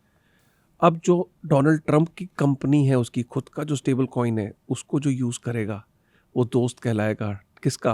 अमेरिका का। बिल्कुल ऐसे ही होता है जैसे डॉलर के ऊपर डिप्लोमेसी होती है, मतलब अब तक होती आ रही थी। हाँ, लेकिन डॉलर के ऊपर डिप्लोमेसी में प्राइवेट इंटरेस्ट नहीं था। ओके, हाँ इसमें हाँ, आपको क्या लगता है डोनाल्ड ट्रंप के बाद वो किस अपने लड़के को तैयार कर रहा है प्रेसिडेंसी के लिए? एरिक ट्रंप में आपको कोई कमी लग रही है? जिस हिसाब से उसको ग्रूम कर रहा है, अगला प्रेसिडेंट अगर एरिक ट्रंप आ गया तो, और डोनाल्ड ट्रंप तो मुझे बुढ़ा होता दिख ही नहीं रहा। आप बताओ।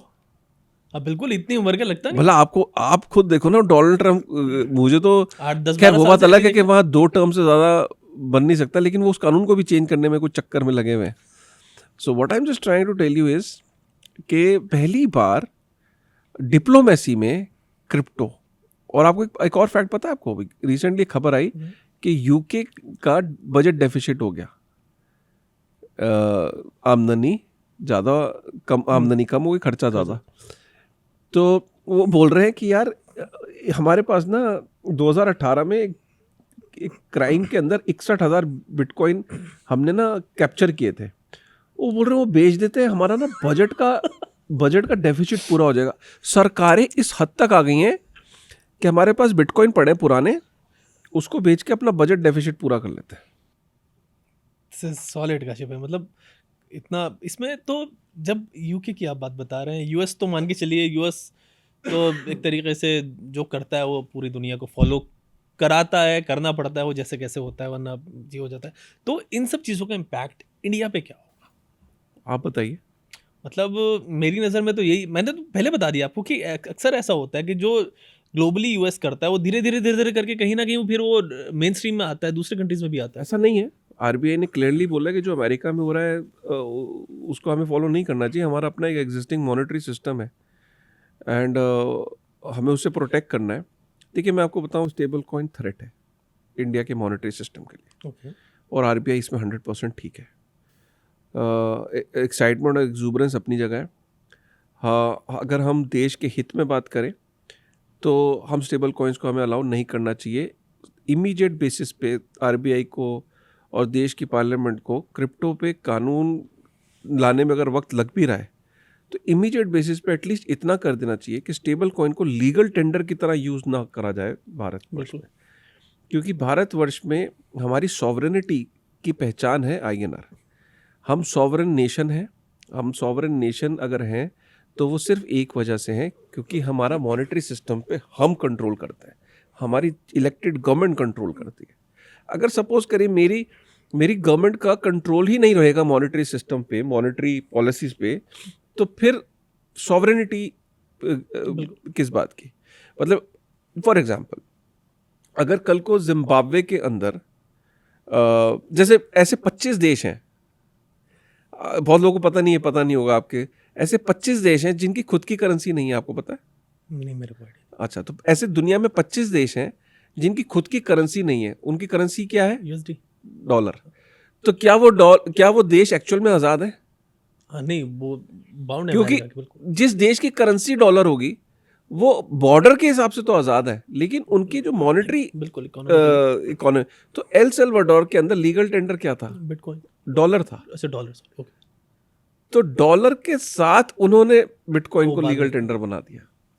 तो काशी भाई, मेरा मतलब स्टेबल कॉइन से what I am just trying to tell you is कि हमें इंडिया को इमीडिएट बेसिस पे स्टेबल कॉइन्स का लीगल टेंडर में इस्तेमाल ना हो, इस पे कानून लाना चाहिए। दूसरा, हमें जब ये हम काम करेंगे, स्टेबल कॉइन्स को ओवरऑल जो प्रोटोकॉल्स के अंदर इस्तेमाल को ज़रूरी है। अगर आपको इनोवेट करना है तो स्टेबल कॉइन्स की ज़रूरत पड़ेगी वहाँ पे, क्योंकि DeFi प्रोटोकॉल्स में, स्वैपिंग में आपको उसकी ज़रूरत पड़ेगी, उधर अलाउ करना चाहिए।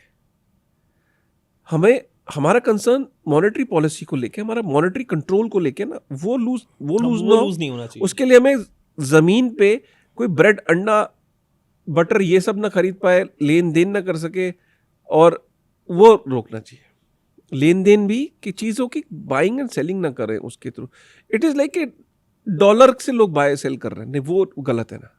इसीलिए ये रिस्ट्रिक्शंस होती हैं, एक्सेस टू डॉलर मार्केट इसलिए बनाई जाती हैं, क्योंकि ह्यूमन प्रवृत्ति होती है एक आदमी की कि दुनिया में अगर एक ऑप्शन दिया जाए तो लोग डॉलर को ज़्यादा अकोमुलेट कर लेंगे, वरना। यहाँ तक क्लियर हो गया? तो लेकिन क्योंकि स्टेबल कॉइन का इस्तेमाल डीफाई में है, स्टेबल कॉइन का इस्तेमाल प्रोटोकॉल्स की इंटरेक्शन में है, डेक्सिस में है, तो वो होना चाहिए। और प्लस इनोवेशन सारी जो है उसके अंदर भी स्टेबल कॉइन्स एक अहम रोल बना रहे हैं, उसमें भी सबसे ज़्यादा स्टार्टअप्स आ रहे हैं, उसको अलाउ करना चाहिए। तो बेसिकली एक चीज़ और कि इंडिया को इमीडिएट बेसिस पे किसी भी अपनी प्राइवेट एंटिटी को, चाहे वो जी ग्रुप हो, चाहे अडानी ग्रुप हो, चाहे कोई कंपनी हो, एक यार्डस्टिक बना दें कि स्टेबल कॉइन लॉन्च करने के लिए आपका क्या होना चाहिए, कितने आपके पैसे होने चाहिए, कितना आपका एक्सपीरियंस होना चाहिए, और कंपनियों को अलाउ कर दें लाइसेंसिंग के लिए। स्टेबल कॉइन का आप लाइसेंस लो और स्टेबल कॉइन को उस पे इथेरियम पे या L1 पे आप इशू कर सकते हैं, और इसका प्रॉपर ऑडिट होगा। और इसके पीछे आपको क्या रखना है? बैकिंग क्या होगी? INR की। तो INR की बैकिंग, या तो आप INR पीछे रखोगे या आप इंडिया की ट्रेजरीज। ठीक है। तो इंडिया की ट्रेजरी की डिमांड क्या होगी? बढ़िया। जब इंडिया की ट्रेजरी की डिमांड बढ़ेगी तो INR मजबूत होगा। तो उधर जब डॉलर मजबूत हो रहा होगा, इधर से INR भी मजबूत हो रहा होगा। INR मजबूत क्यों हो रहा होगा? INR इसलिए मजबूत हो रहा होगा, हमारा जो डायस्पोरा है, जो हमारे भारतीय बाहर रहते हैं, आपको पता है कितना पैसा भेजते हैं अपने खून पसीने की कमाई? कितना भेजते हैं? कोई वाइल्ड गेस भी नहीं है मेरे पास राइट नाउ। एक गेस करिए। कि हिंदुस्तानी पैसा कमा के भारत में कितना पैसा भेजते। आप बताओ। 130 बिलियन यूएस डॉलर। 130 बिलियन हाँ यूएस जी। डॉलर। एक भारतीय जो हमारे जितने जो बाहर मेहनत कर रहे हैं, खून पसीने की कमाई और कमा कमा के अपने घरों पे भेजते हैं, अपनी माँ को, बहन की शादी पे, या अपने पापा को, भाई बहनों को, कितना यूएसडी आ रहा है? 130 बिलियन यूएस डॉलर भारत में भेजते हैं।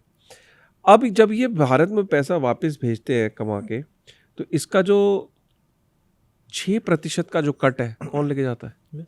अमरीकी कंपनियां कहती हैं, हेलो बाहर इंडिया पैसे भेज रहे हो, 6% मुझे दो। 130 बिलियन का 6% कैलकुलेट करिए, 8 अराउंड 8 बिलियन यूएस डॉलर। समझ रहे हैं? 8 बिलियन यूएस डॉलर का मतलब समझ रहे हैं? 1 बिलियन में होता है 8900 करोड़, 9,000 करोड़। 9,000 इंटू 8, 72,000 करोड़ रुपए हम अमेरिकी कंपनियों को देते हैं। जस्ट के वो यहाँ पे आ कि जाए ट्रांसफर। सिर्फ हमें वहाँ डेबिट, क्रेडिट। यहाँ क्रेडिट, अपने घर क्रेडिट। अगर ये 72,000 करोड़ मैं बचा लूँ स्टेबल आईएनआर का स्टेबल कॉइन इथेरियम पे लॉन्च करके, आईएनआर के स्टेबल कॉइन से पैसे आएंगे तो भारतीयों के पैसे बचेंगे, 72,000 करोड़ मेरी इकोनॉमी में आएंगे। मेरी इकोनॉमी और क्या होगी? बूम करनी। मजबूत होगी। होगी नहीं होगी? आप बताओ। तो अमेरिका क्या चाह रहा है? अमेरिका ये चाह रहा है कि वीज़ा और मास्टर कार्ड को हटा के रेमिटेंस भी मेरे स्टेबल कॉइन से करे भारतीय। Okay. प्लानिंग ये है। उसको दिख रहा है कि सबसे बड़ी मार्केट इंडिया की है, वीज़ा, मास्टर कार्ड और वेस्टर्न यूनियन को हटा के ये मैं लागू कर दूंगा कि अब तुम ना स्टेबल कॉइन, मेरे स्टेबल कॉइन के थ्रू भारत में पैसे भेजो। क्यों भेजो? क्योंकि मेरे पास है नहीं। जब मैं भारत अपना स्टेबल कॉइन लॉन्च कर लेगा तो वो भारतीय स्टेबल कॉइन से पैसा आएगा, तो उसमें उनका यूजेज कम होगा। हम अगर उनको यूज़ करने लग जाएंगे तो उनकी ट्रेजरीज बढ़ेंगी। जब हम अपने स्टेबल कॉइन को लॉन्च करेंगे तो हमारी ट्रेजरी की डिमांड बढ़ेगी बिल्कुल। और हमारा खर्चा स्टेबल कॉइन पे ना के बराबर। हम 72,000 करोड़ अपने देश में एक्स्ट्रा पैसा भारतीय अपने यहाँ तो घर में भेजेंगे। बिल्कुल। वो घर वाले क्या करेंगे? वो भी तो कोई ही ज़मीन होगा। खरीदेगा, कोई गोल्ड खरीदेगा, कोई कुछ खरीदेगा। इकोनॉमी में पैसा आएगा ना। है अकलमंदी की बात है। सिंपल। सो बट बेसिकली क्या है कि मुझे लगता है ये जल्दी समझ में आना चाहिए। सिंपल यूज केस है। इससे यूज केस तो बहुत हैं स्टेबल मतलब कॉइन। ये एक बहुत बड़ा यूज। यार ये तो एक स्ट्रेट फॉरवर्ड है ना। एक ही शॉट से हम इस बात पे तो खुश हो रहे हैं कि अभी सरकार ने 400 करोड़ रुपए कमाए टैक्सेस में। टैक्स पे। 400 करोड़। मैं बात कितनी कर रहा हूँ? 8,000 करोड़। मैं 8,000 करोड़ रुपए कह रहा हूँ यार। नहीं 8 नहीं बोल रहा हूँ, 72,000 करोड़। सॉरी, 72,000 करोड़। मैं कह रहा हूँ 72,000 करोड़ हमारे देश को फायदा हो जाएगा। हम अपने देश को मजबूत करते हैं ना। और हम अपनी कंपनियों को, हमारे पास इतने बड़े बड़े ग्रुप्स हैं, हमारे पास टाटा ग्रुप है, हमारे पास जी ग्रुप है, हमारे पास अडानीज हैं, हमारे पास अंबानीज हैं, हमारे पास बिरलाज हैं, हमारे पास इतने बड़े बड़े ग्रुप्स हैं। हम प्राइवेट एंटिटीज़ को और उनको अलाउ करें और कि एक इतना उनका ये होना चाहिए, उनकी एक रिक्वायरमेंट होनी चाहिए, आके अप्लाई करें और they can start there this thing. Kashi भाई, इसमें इंडिया की अगर हम बात करें, जैसे कि आप बात करें इतनी, तो इंडिया में आपको क्या लग रहा है कि क्रिप्टो रेगुलेशंस कब तक आ जाएंगे? हम बात करें 3 साल से मैं आपसे ये सवाल पूछ रहा हूँ और धीरे धीरे करके इवन तो कुछ चीज़ें आ रही हैं, लेकिन आज भी हम मिले तो ये सवाल है कि इंडिया में क्रिप्टो रेगुलेशन आपको कब तक? देखिए, रेगुलेशन कोई ऐसा नहीं कि कोई कागज बनेगा और उसके बाद रेगुलेशन आ जाएगी। रेगुलेशन तो आने से भी कोई फ़ायदा इसलिए नहीं होगा क्योंकि रेगुलेशन आ गई, फिर वो एवर इवॉल्विंग है। रेगुलेशन का मतलब इतना होना चाहिए, आपकी 4-5 चीज़ों पे रेगुलेशन आनी है। एक स्टेबल कॉइन पे आनी है, एक कि पर्टिकुलर क्रिप्टो कमोडिटी है या सिक्योरिटी है या स्टेबल कॉइन है। 3 भागों में उसे डिवाइड करना है। जो कमोडिटी है, कमोडिटी में आ गया बिटकॉइन, इथेरियम, उसकी यार्डस्टिक बना दो कि जैसे एक क्रिप्टो जो है वो कमोडिटी की श्रेणी में आने के लिए उसको ये पैरामीटर्स पे चेक करना है। उस पर वो खरा, जैसे कि उसमें डिसेंट्रलाइज कितना है, उसका सोर्स कोड का कंट्रोल किसके पास है, कितना बड़ा मार्केट कैप है, कितना डिसेंट्रलाइज है, कितने नोड्स हैं, उसके ऊपर उसकी स्टेबिलिटी क्या है, कभी हैक तो नहीं हुआ, कभी डाउन तो नहीं हुआ, उसके अंदर उसका कोड किसके पास है, उसका ओपन सोर्स का क्या सीन है, उसके वॉलेट्स कितने हैं, उसके यूज़र कितने हैं। उस मेच्योरिटी पे उसको ले आओ, उसके फाउंडर कितने, फाउंडर के बाद टोकन कितने, फ्यूचर में टोकन डंप तो नहीं होगा, टोकन मार्केट में कितना आ गया, टोकन की सप्लाई क्या है।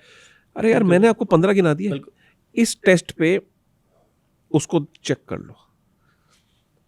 चेक करने के बाद आपको पता लग जाएगा कि हाँ इसके सारे टिक है, ये कमोडिटी की श्रेणी में डालो या डिजिटल कमोडिटी, डिजिटल प्रॉपर्टी की श्रेणी में डाल दो।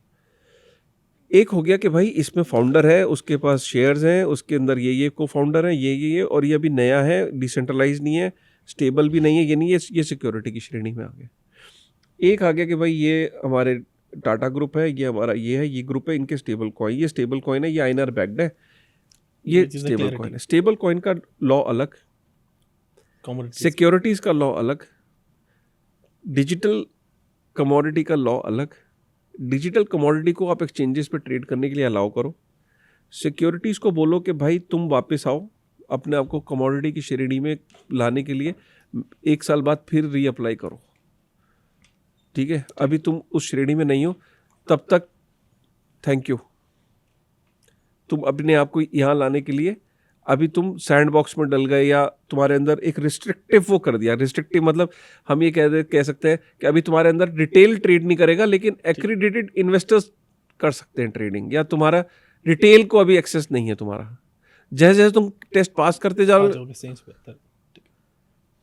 जब तुम्हारे सपोज 100% टोकन अनलॉक हो जाएंगे, जब तुम डिसेंट्रलाइज हो जाओगे, एक बार आके फिर चेक कराना, हम वेरीफाई, उसको इंसेंटिव है कि यार मैं इंडियन मार्केट में अगर मेरे को इसको डिजिटल कमोडिटी करना है तो मैं डिसेंट्रलाइज करूँ, वो भी तो काम करेगा ना। फाइन, उसका कानून अलग, डिजिटल कमोडिटी का अलग, प्रॉपर्टी राइट्स क्लियरली डिफाइन कर दो, इंश्योरेंस एक्सचेंजेस के लिए अलग, नॉन कस्टोडियल अलग, स्टार्टअप इकोसिस्टम के लिए अलग। आपको बहुत सिंपल गाइडलाइंस बनानी है, कानून को प्यूनिटिव नहीं बनाना। आप क्या चाह रहे हो at the end of the day? आप चाह रहे हो कंट्रोल भी रहे, देश प्रोग्रेस करे, और हम इकोनॉमी में ट्रिलियंस जोड़ें। तो हमें एक बैलेंस्ड व्यू अपनाना पड़ेगा, और इसमें इंडस्ट्री के प्लेयर्स को बिठा के फिर समझ के फिर हमें आगे बढ़ना है। काशिफ भाई, अभी इंडिया की आप बात कर रहे हैं, तो एक सवाल तो मेरा ये रहेगा कि जैसे कि अभी ये टर्म है गवर्नमेंट की 2029 तक, तो क्या आपको लग रहा है कि अगले 3-4 साल में या इवन 2-3 साल में गवर्नमेंट कुछ बड़ा स्टेप्स क्रिप्टो से रिलेटेड ले सकती है, जो क्रिप्टो इकोसिस्टम के लिए कुछ फ़ायदे में हो इंडिया में? ले सकती है। स्टेबल कॉइन्स पे मुझे लगता है गवर्नमेंट कुछ ना कुछ लेके आएगी, स्टेबल कॉइन्स पे लेके आएगी। डीफाई और एनएफटीज मुझे लगता है कि सबसे लास्ट में आएंगे, और बिटकॉइन को लेके बिटकॉइन को लेके गवर्नमेंट मुझे लगता है कंफर्टेबल होगी, क्योंकि दुनिया भर में सक्सेस स्टोरीज बहुत हो चुकी हैं। एग्जैक्टली, मतलब अब तो हर हफ्ते कुछ ना कुछ बड़ा बिटकॉइन को लेके और स्टेबल कॉइन्स को लेके, इन दो पे मुझे लगता है गवर्नमेंट जल्दी कुछ ना कुछ लाएगी। बाकी चीज़ों पे जब गवर्नमेंट स्टेबल कॉइन के हित में आएगी तो इथेरियम को भी इसका फ़ायदा होगा, क्योंकि स्टेबल कॉइन का मतलब भी वो होगा जो L1 पे इशू होगा। जो बाकी दूसरा वर्जन तो फिर CBDC है, CBDC इतना सक्सेसफुल हुआ नहीं है। गवर्नमेंट CBDC भी रखेगी, लेकिन मुझे लगता है कि जो ज़्यादा पॉपुलर होगा वो स्टेबल कॉइन होगा। तो काशिफ भाई, इसमें इस कड़ी में ना एक चीज़ आई थी, अभी जियो कॉइन आया था और बड़ा हल्ला था उसका कि जियो कॉइन, इवन दो मतलब अपन हम जानते कि वो कोई क्रिप्टो नहीं है, वो एक बेसिकली उन्होंने रिवॉर्ड सिस्टम था। लेकिन मैं आपकी बात भी सुन रहा था, आपसे मेरी उन दिनों बात हुई कि एक स्टेप था एटलीस्ट कि हाँ ठीक है, राइट नाउ बड़ी फर्म्स जो हैं वो डायरेक्टली आके नहीं कह सकती कि हाँ हम इस इकोसिस्टम में आगे, क्योंकि गवर्नमेंट पीछे होती है उसमें। तो क्या जियो कॉइन का आना कुछ एक उस डायरेक्शन में भी था, आगे जाके कुछ और बड़ी इधर आ सकती है चीज़ें? कह नहीं सकते कुछ, अभी तो उस पर कोई डेवलपमेंट मुझे कुछ दिख भी नहीं रही है, कुछ खास अपडेट भी नहीं आ रहा उस पर। Maybe something might come with the same brand, maybe Jio coin, I don't know, but right no nothing is happening on that front. Jio आया तो था अनाउंसमेंट लेके, बट कोई कंक्रीट प्लान नहीं था उनके पास। काशिफ भाई, उसकी बात करते हम ग्रीड की, तो ग्रीड तो क्रिप्टो इकोसिस्टम ज़्यादा मुझे कहीं दिखती नहीं है। लोगों को इंडिया में सबसे ज़्यादा जिसमें इंटरेस्टेड हैं वो शिबा तो क्रिप्टो से ज़्यादा नुकसान दिखते हैं कहीं? नहीं, बिल्कुल नहीं दिखते, लेकिन तो बस बात खत्म। ये भी है अब, लेकिन सवाल तो आएगा ना, देखिए नहीं, आपने कहा ग्रीड सबसे ज़्यादा दिखती है, तो मैंने कह दिया नुकसान सबसे ज़्यादा कहाँ दिखते हैं? बिल्कुल नहीं है, ग्रीड की वजह से नुकसान है, लेकिन हम देखते हैं उसके बावजूद भी सबसे ज़्यादा जिस कॉइन में लोग इन्वेस्टेड रहते हैं वो शिबा इनू होता है। पीछे भागते हैं, पेपे के पीछे भागते हैं। तो इन मीम कॉइन्स का क्या चक्कर है, लोग इनमें क्यों फंसे रहते हैं, क्या साइकोलॉजी है? आपको 4-5-6 साल हो गए लोगों को बताते हुए, हम लोग भी बताते कि भाई आप इनसे बच के रहिए। लेकिन मैं किसी से बात करता हूँ, अभी परसों मैं एक बंदे से बात कर रहा था, उनके 10 से 12 लाख रुपए उन्होंने इन्वेस्ट किए हुए थे। तो उनका कहना था कि मैंने बिटकॉइन नहीं लिया, इथेरियम नहीं लिया, और ये सारे दूसरे कॉइन्स ये मेरे पास है। मीम कॉइन्स उनके पास थे। तो ये क्या है, मीम कॉइन्स में लोग क्यों फंसते हैं और कितने ठीक है, क्या ये चलेंगे आगे? देखिए, तो मीम कॉइन्स में फंसते नहीं है एक्चुअली। मीम कॉइन्स एक, ये जो जेनजी है ना, जेनजी जिसे हम जेनजी कहते हैं, ये कल्चर्स में बिलीव करते हैं। आप कभी भी देखना जेनजीज को ये बोलते हुए सुनोगे कि वो कोरियन स्टार्स को बहुत लाइक करते हैं। F1 मूवी भी आई। F1 को, हमारे ज़माने में F1 कोई नहीं देखता था, आज जेनजी का स्पोर्ट है F1। आपने ध्यान नहीं दिया होगा, हाँ, उनके तो F1 मूवी आई है और हिट गई है, और F1 इंडिया में बहुत लोग देख रहे हैं। टेनिस अचानक खेलने लग गए लोग। Gen Z is doing things that we had not done. Gen Z culture से रिलेट करती है अपने को कि आजकल ट्रेंडी क्या है, what's up guys, what's trending these days. कभी-कभी तो उनके स्टेटस भी समझ नहीं आते हमारे, क्या लगा रखा है उन्होंने। एनीमे Anime, देखते हैं वो, बिल्कुल। उनका कार्टून अलग है। उनका cartoon is more like toward sharp, memes भी अलग है, सब कुछ उनके अलग है। मीम्स अलग है। वो कल्चर का पार्ट है, तो they are getting attracted toward that. सारे कल्चर चलेंगे नहीं, वो कुछ कल्चर्स ऐसे हैं जिसके साथ वो एसोसिएट करते हैं अपने आप को, फिर वो उसके टैटूज से एक्सप्रेस करते हैं, स्टिकर्स से एक्सप्रेस करते हैं, जेंजीज कपड़ों से एक्सप्रेस करते हैं, उनके लिंगो से एक्सप्रेस करते हैं, करते नहीं करते, मीम कॉइन से भी एक्सप्रेस करते हैं। ओके। भाई इतनी सी बात है। अब आप बोलोगे इसके क्या इंट्रिंसिक वैल्यू है? इंट्रिंसिक वैल्यू ये है कि भाई उसमें वो बिलीव करते हैं, वो उस कल्चर का पार्ट है। जैसे फॉर एग्जाम्पल डोज कॉइन जिसके पास है, वो कहता है यार I relate to being funny, I relate to being nothing in life. मैं और इलॉन मस्क, उस 2-3 टॉप ऑफ 3 चीज़ों से, अब वो कल्चर है। सो इंट्रिंसिक वैल्यू कोई नहीं है। लोगों को मैं ये कहूँगा कि दूर रहें। अगर आप 50 से ऊपर, मैंने बोला 45-40 वालों के लिए भी संवैधानिक चेतावनी, ये मीम कॉइन की गेम है। 25, 20, 18 उन लोगों के लिए, उनको आप रोक नहीं सकते क्योंकि उनको उसमें इंट्रिंसिक वैल्यू दिख रही है ना। और आप उनको समझा सकते हो, आप उनको ये कह सकते हो कि भाई बिटकॉइन हमेशा पोर्टफोलियो में रखना है, इथेरियम रखना। उनको यूज़ केस से फ़र्क नहीं पड़ता। एक्चुअली में क्या हुआ है कि इस इंडस्ट्री में अब ये धारणा बन गई है कि ऑल्ट कॉइन्स भी तो मीम कॉइन्स ही हैं विद टोकन्स। और मीम कॉइन्स एटलीस्ट कुछ प्रॉमिस तो नहीं करते ना, आपको कोई उनसे उम्मीद तो नहीं होती। ऑल्ट कॉइन से तो उम्मीदें लगा के बैठे रहो तो भी कुछ नहीं हो रहा। एटलीस्ट मीम कॉइन्स में उम्मीद तो नहीं होती कि ठीक है। और दूसरा एक और चीज़ है, मीम कॉइन्स की सबसे ज़्यादा डिमांड डेवलपिंग कंट्रीज से बहुत आती है। उनको ये लगता है कि बिटकॉइन और इथेरियम तो हाथ से निकल गया, एक $1 वाले सस्ते लगते हैं, ये $1 जाएगा, वो आधे डॉलर हो जाता है, बिटकॉइन यहाँ से 10 गुना हो जाता है। वंस अगेन एजुकेशन की कमी है। तो काश भाई, अभी बिटकॉइन हम देख रहे हैं ऑल टाइम हाई। अभी क्या लग रहा है, मतलब ये जो हम इस फेज में है, क्या ये बुल मार्केट ट्रैप है? इसके बाद हम नीचे जाएंगे, और जैसे एक बार हमारी बात हुई थी अभी, बट फिर से ऊपर आ गए। क्या बुल मार्केट अब खत्म हो रहा है? अगली हाविंग के बाद फिर से ट्रेंड शुरू होगा, अब चीज़ें स्टेबलाइज हो जाएंगी यहाँ पे जाके? किस फेज में हम है? बुल मार्केट अभी नहीं खत्म हो रहा।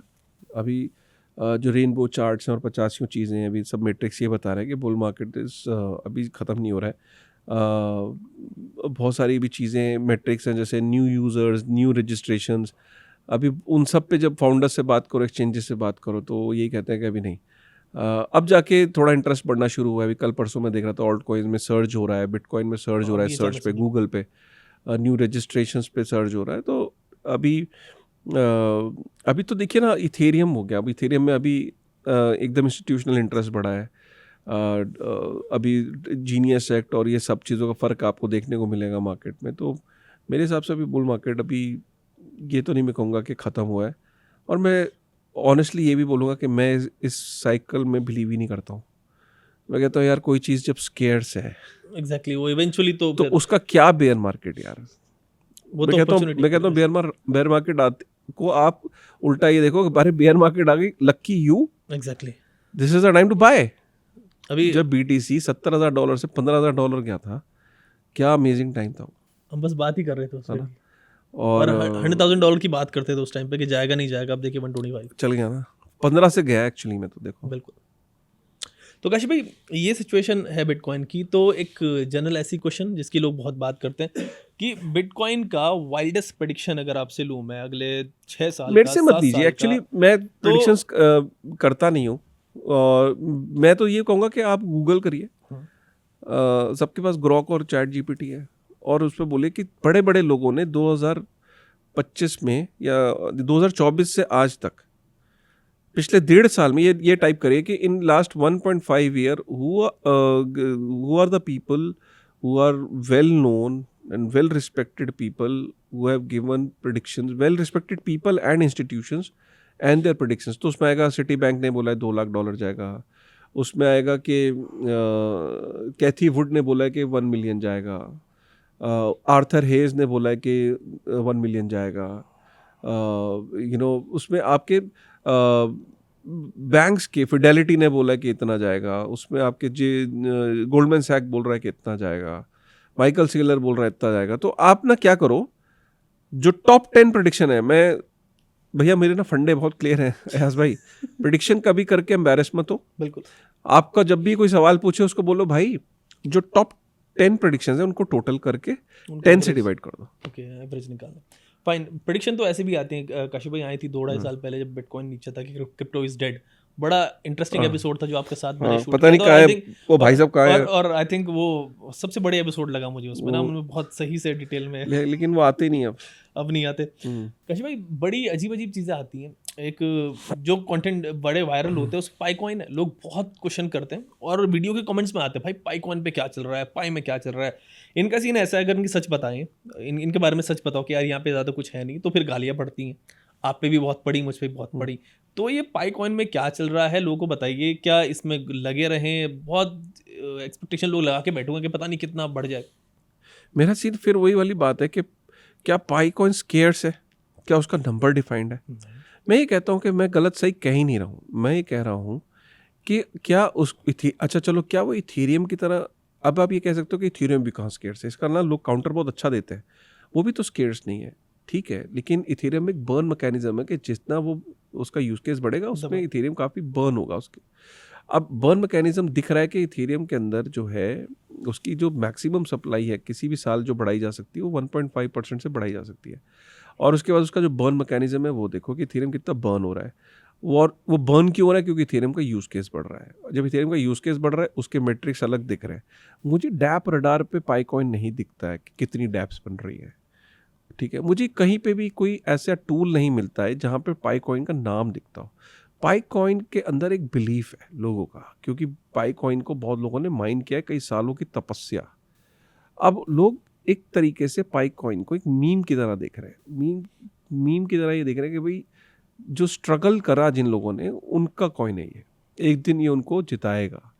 अब इस बिलीव को क्या करोगे? इस बिलीव की क्या वैल्यू है? अब इस बिलीव की वैल्यू अगर $500 मिलियन का उसका मार्केट कैप है या जो भी उसका मार्केट कैप है वो एक बिलीफ का है। अब वो बिलीफ के अलावा मुझे उसका कोई पाईकॉइन का कहीं कोई मेट्रिक नहीं दिखता है कि जहाँ पे उनके कोई टाइप्स हो रहे हो। स्टेबल कॉइन लॉन्च हो रहा है पाईकॉइन पे? नहीं हो रहा ना यार। डीफाई बन रहा है, कुछ नहीं। लोग कहेंगे हाँ रोड मैप में है, बन रहा है, वो तो कुछ भी कहते। तो फिर आपके ऊपर है कि आप क्या, अब जिनके पास है मैं कहता हूँ भाई रखे रहने दो। आप मैं मेरे कहने में भेज दो, कल को मेरे को गाली दोगे। $100 मैं कह रहा हूँ कि भाई आप मत करो ऐसी चीज, उसमें नया पैसा डालने का कोई पॉइंट नहीं है। बिटकॉइन आपके पास, इथेरियम है, सोलानाज है, आपके पास अच्छे कॉइन हैं, तो why you are wasting your time and your money and your energy over these things. मैंने एक चीज़ और देखी काशी भाई इस बीच में कि डोज से भी लोग निकले जब से इलॉन मस्क का ये सीन हुआ, ट्रम्प के थ्रू उनका जो स्पैट रहा बीच में, कि डोज से भी लोग मूव आउट हो गए कि भाई अब डोज का कुछ नहीं होगा। बड़े उम्मीदों से थे कि डोज का कुछ हो जाएगा, तो इसमें क्या लगता? निकले वापस भी आ जाएंगे, क्योंकि अभी डोज को एक कंपनी ने as a treasury asset buy कर लिया, तो अब लोग कह रहे हैं कि देखा आ गया वो दिन। और इलॉन मस्क की जब पार्टी बनेगी, अभी ये चल रहा है कि इलॉन मस्क की जो अमेरिकन पार्टी है वो बिटकॉइन भी लेगी और डोज कॉइन भी लेगी डोनेशन में। तो अब ऐसा लोग सोच रहे हैं, उसने नहीं बोला। ऐसी प्रेडिक्शंस पे dose coin is again performing, recovering pretty well out of all the meme coin. I have scene Bong, एक दो मीम कॉइन अच्छा कर रहे हैं, ये अच्छा कर रहे हैं, but again when we discuss meme coins I feel so pity कि यार we should discuss more of Bitcoin। Exactly. And मैं ही नहीं कह रहा, मैं मीम कॉइन्स के अगेंस्ट नहीं हूँ, और फिर मैं कह रहा हूँ ये कल्चर का पार्ट है। जेंजी को आप नहीं रोक सकते। जेंजी अपने आप को एक्सप्रेस करने के तरीके ढूंढते हैं, वो अपने आप को कपड़ों से, अपनी मूवीज़ से, अपने हेयर स्टाइल से जेंजीज एक्सप्रेस करते हैं। मीम कॉइन्स एक एक्सप्रेशन का एक तरीका है। अब इस एक्सप्रेशन को एग्जैक्टली नहीं रोक सकते। थोड़ा वही रहा, बल्कि हमारा जो मेन पॉडकास्ट था वो डोमिनेट किया बिटकॉइन ने। बाद में हमें भी एंड मतलब इसमें मीम कॉइन्स वगैरह ये सब चीज़ें लेके आनी पड़ी, बिकॉज वहाँ इंटरेस्ट लोगों का हो जाता है बढ़ और वो जाता फिर है। क्वेश्चंस आते रहते हैं। ठीक है काशिफ भाई, आज मतलब इस पॉडकास्ट को यहीं रखते हैं। मतलब डिस्कस करने के लिए तो आप यकीन मानिए 4-5 घंटे भी लगातार आप भी बैठ सकते हैं और मैं सवाल आपसे करता ही रहूँगा। आपके पास माशाल्लाह बहुत सारी नॉलेज हमें मिलती है लोगों के लिए। एंड ये रिक्वेस्ट करूँगा कि आप दोबारा भी आएँ, जल्दी आएँ, और आपके साथ कोई एक सीरीज़ अगर प्लान हम कर सकें तो बड़ा अच्छा लगेगा मुझे। Definitely, thank you very much. मैं अपने आपके व्यूअर्स को यही बोलूँगा कि आप बहुत अच्छा काम कर रहे हैं, और काफ़ी सारे लोग आपके चैनल से आते हैं और मेरे चैनल पे भी, तो मैं थैंक यू बोलूँगा। बिल्कुल, मतलब बेटनिंग पे मैं भी पर्सनली भी देखता हूँ, अगर कुछ चीज़ मुझे समझ नहीं आती काशिफ भाई के आके जाके, और जैसे मैं बता भी रहा था, मैं अनबॉक्सिंग की वीडियो जो थी आज 2 दिन पहले ही मैं देख रहा था उसको। तो बेटनिंग पे आप जाएँ, वहाँ पे काशिफ भाई बहुत सारी चीज़ें इन डिटेल समझाते हैं। अगर आप रेगुलर वहाँ पे जाने लगेंगे तो आई थिंक जो कॉन्सेप्ट है क्रिप्टो का, बिटकॉइन का, वो पूरी तरह समझ आ जाएगा। फिर आई थिंक आपको कोई बुक पढ़ने की शायद ज़रूरत ना पड़े। पढ़ लें अच्छी बात है, लेकिन जो समझाने का तरीका है आपको समझ आ गया होगा किस तरीके से काशिफ भाई समझाते हैं, और इन डिटेल पूरे एपिसोड्स आपको वहाँ पे मिलेंगे। रेगुलर काशिफ भाई आते रहते हैं। तो काशिफ भाई ठीक है, thank you for coming and thank you very much. बहुत बढ़िया लगा आपसे बात करके। Thank you ji.